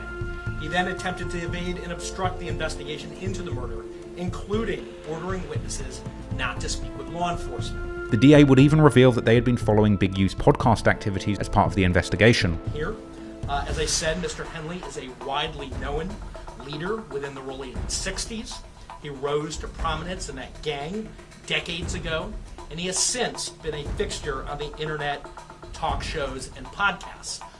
all things that law enforcement had looked at closely as part of this investigation. The criminal complaint was surprisingly comprehensive and revealed that the feds had been looking into the case since February 2021, just a week after the murder of Rayshawn Williams, describing Big U as the leader of the Roland 60s Crips, running it as a mafia-like organization. It used wiretaps, planted cameras, cell site information, as well as search warrants of social media, iCloud and Google accounts, and financial records belonging to those involved in the alleged conspiracy, even using undercover agents to buy guns and drugs from people involved in the conspiracy. Big U, Loose Cannon, and even Brick Baby, who wasn't even named as a defendant in the complaint, had their phones tapped by the feds, and hidden cameras and bugged microphones were even planted at locations that they were known to visit. The criminal complaint even claimed that Big U and the gang were using podcasts and online documentaries, as well as interviews to make the public fear the Big U enterprise. Shout out to the FBI agent that's getting paid to watch this one. Thank you for your service. And the feds would even directly cite comments made on the No Jumper podcast as evidence. It was also stated that while Brick Baby wasn't a main defendant in the Operation Drawdown, he had a separate sealed indictment pending for a different case. Brick Baby's indictment revealed 2 counts for illegally having guns and bullets, one of these incidents allegedly taking place on the 12th of June 2022, when Brick would reportedly shoot a 9mm handgun in the parking lot of a business, with a second incident taking place on the 23rd of June 2023, when Brick would be arrested by the LAPD, who allegedly found him with 3 guns and more than 130 bullets, and since some weapons and ammunition may have come out of state, this immediately triggered federal charges. The paperwork would also show Brick's earlier criminal history at the time of this arrest, ranging from 2010 to 2020, including reckless evading, 2 counts of possession of controlled substances, criminal threats, and robbery. Hey, who said Brick ain't got a rap sheet, huh? And while Brick would not be charged on the Big U RICO case, the feds would note that Brick's case may be related, as it arises out of the same conspiracy. It would be revealed in news reports that hundreds of agents had executed simultaneous arrests targeting 19 defendants identified in the case.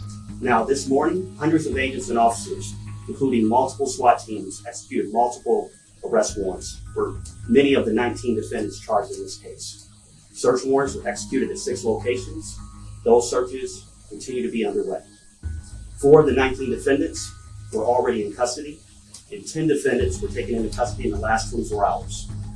And while we're still seeking the whereabouts of 5 individuals, 3 of whom we believe we will have in custody shortly, 2 defendants are considered fugitives. Approximately 10 defendants were arrested, including Loose Cannon and Brick Baby, with footage of Loose's arrest being filmed by his wife circulating online. But interestingly, at the press conference, it was announced that Big U was a fugitive and was still at large, despite the criminal complaint and pending charges. Mr. Henley is a fugitive, and he is currently wanted by federal law enforcement. The news would continue to report on the arrest, proudly showing collages of those targeted. Big U had been on the run and released a statement saying that he was with his family and planning to turn himself in, as well as suggesting that the case against him wasn't true and that he was just being hunted for helping black people. This is my last video before I turn myself in.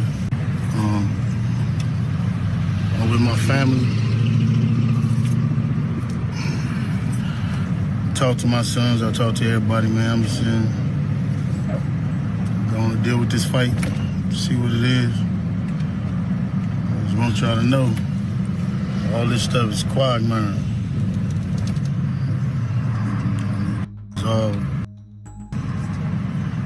I just need y'all prayers. I need y'all to, I don't even know what to say. Now, 21 years, I've elevated my family, come back, and right and do what I need to do until I can come back home. People are supposed to help me, I hope you help me. If you can't, you don't worry about it. A lot of stuff y'all hearing is straight trash. And I appreciate the love, and I appreciate the people who've been helping me. I don't know.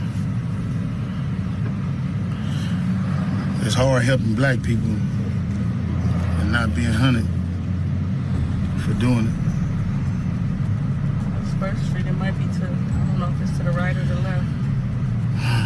Reach out to anybody who can help me, y'all. You hear me? Help my own family. Appreciate y'all. Big U would then take to social media once again to elaborate further on his feelings, firstly denying stealing money from developing options and claiming that the money he took was simply a salary that he used to pay his bills and feed his family. I'm looking at this video as I come in to turn myself in, and I'm disheartened by the fact that they trying to say that I stole something from Developing Option, or I used Developing Option for some front. Developing Option paid my bills. They paid my house note. They paid the bills for my family, the money I made from as an employee for Developing Option. I never mixed that with nothing. I didn't manipulate nobody. I didn't steal nothing. We did PPP loans. We did 2 loans. And that's it, just like everybody else did. I didn't use no fraud. I didn't give none of fake names. And one of them we was paying back and one they forgave. You know what I mean? And the other one we attempted for and they didn't give us nothing for it. I filed my taxes and them coming around telling me I was using developing option as a cover. Cover for what? None of that's going to be true. He would go on to claim that of the over dozen co-defendants in the case, many he doesn't even talk to. The government putting this big picture, they want to arrest 21 dudes. Some dudes I don't even talk to. I don't even know nothing about.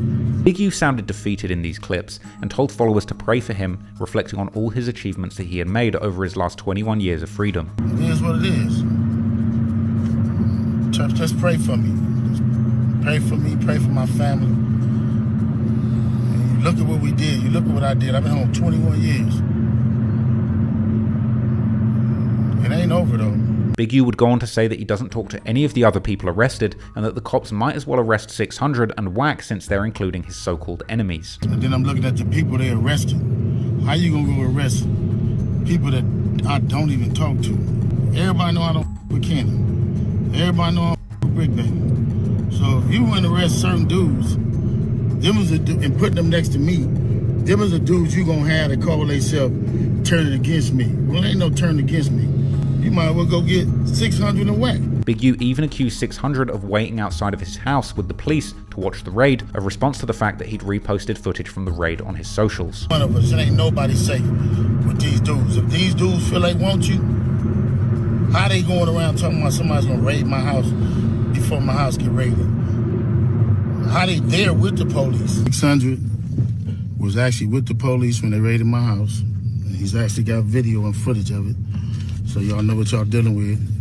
And I just want to say this to y'all. When they raided my houses and my property, they was asking about Wack. Wack, loose cannon, 600, and this internet stuff. Elsewhere, Big U would also suggest that whoever takes his spot as the leader of the 60s community movement must be working with Wack 100 to take that spot. But y'all gonna be rolling with these dudes. And I got this last thing to say. Wack said he was gonna destroy developing option, right? So who gonna replace developing option? Which one of you in the 60s gonna call yourself coming in? Because whoever try to come in, y'all the ones that's working with Wack. Believe that. So remove me to get me out the way for somebody else to come in who gonna cooperate. That's what the play is. Big U went on to blame Wack for working with the FBI to try and take away his government funding. 100 times he was gonna take my contracts. He working with the FBI. The FBI went to the city 3 days in a row and told the city they didn't want nobody to give me no more money. They went to all the different celebrities and told all the different celebrities, don't give me no money, don't help me, don't do nothing for me. They going around scaring and intimidating everybody. Now, Big U calling out people shutting him down and saying they were scaring and intimidating people was pretty hypocritical. But from here, he would continue to pull the race card and claim that the FBI are trying to shut down black men doing right by their communities. Trouble. Like y'all don't understand what the FBI do to black men who try to help their community. I ain't been nothing but a help to our community. But I guess it is what it is. This the price of being black and trying to help somebody, trying to help your community and do what you can. You're just guilty because somebody else don't like you and they can go on the internet and do what they want to and y'all gonna promote it. It's crazy. Now, it's this sort of thing that made Big U so dangerous, allegedly harming his own community under the guise of helping it and then hiding behind the race card when accountability came knocking. But ultimately, the facade had now been destroyed. The news would report on Big U going into FBI custody, describing him like a mob boss. With breaking news, this just in, the FBI says that South LA crime boss Eugene Big U Henley is now in custody. Authorities say he ran a mafia-like organization while masquerading as a music mogul and gang peacemaker. Some would report that the DA handling the case was looking at connections between Big U and Nipsey's murder as well. All this crazy news sent the podcast media space into a frenzy. A No Jumper News episode discussing the latest news went mega viral, reaching over 15,000 live viewers and racking up hundreds of thousands of views. Funnily enough, during a segment on the show while Wack 100 was calling in, the full criminal complaint dropped online. I actually read this immediately and even sent Adam22 a number of screenshots of details that related to No Jumper and his podcast shows, including the show with Wack, as well as the section about Wack being confronted by the Rolling 60s at the show at the Novo. In response to this, Big U's nephew, Tiny Draws, would post about the podcast saying that those people don't do anything for their communities and are snitches. The news sparked a raucous debate which went far beyond the walls of No Jumper. On social media, an apparent public hit was put on Christopher Lovejoy and Loose Cannon, and Wack 100 would claim that Brick and Big U were named in a sealed court file tied to a case against the New Jersey Rolling 60s,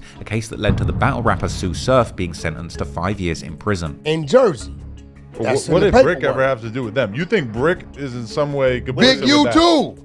He had a sealed file, the exposures, Prince, Lavish, pulled it up, we tracked the case number back to Sue Surf now.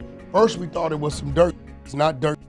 He got a sealed file, dope case, New Jersey. It's the same indictment. Sue Surf now. I know it is. On the 26th of March 2025, a full indictment would be returned from a California grand jury, which formally charged Big U, Vay, Bearclaw, Loose Cannon, and 2 others with a litany of crimes. This reiterated the claims made in the prior criminal complaint, as well as provided several new key details and pieces of evidence that gave more insights into the alleged crimes committed, like pictures of the scene where Rayshawn Williams' body was found, or interesting details like the fact that Big U left the subpoena and a baseball hat associated with the Rolling 60s behind for the feds to find after they raided his home, and that Big U's social media messages while on the run were now being included as overt acts as part of the racketeering conspiracy. Sadly, it's not looking good for the Rolling 60 neighborhood Crips, especially Big U. In conclusion, it seems that Big U was perhaps one of the most infamous and feared Crips in LA history. No doubt he truly did run Los Angeles in a sense. Nothing could happen in the streets without him having a say, and if the indictment is to be believed, this was truly a dangerous man, willing and ready to kill at the slightest violation, a predator,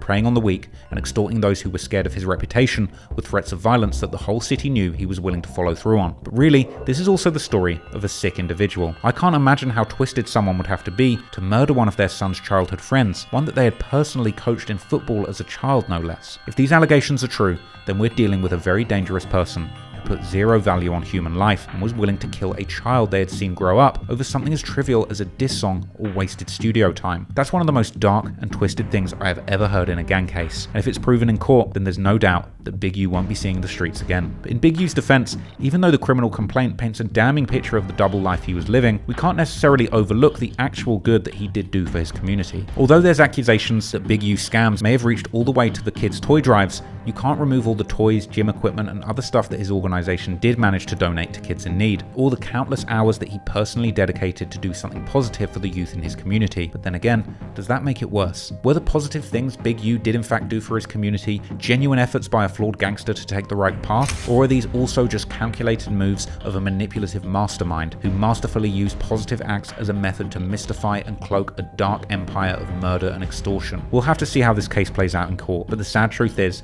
if these allegations are true, the man who was doing the most for his community was also doing the most damage to it. Ultimately, sometimes it seems like the image that people try and portray can say more about what they're pretending to be rather than what they really are. I hope that Big U can get a fair and speedy trial, and if there's one thing that I've learned from this story, it's that if you are going to be part of a murderous gang conspiracy, maybe, just maybe, you shouldn't do any podcasts.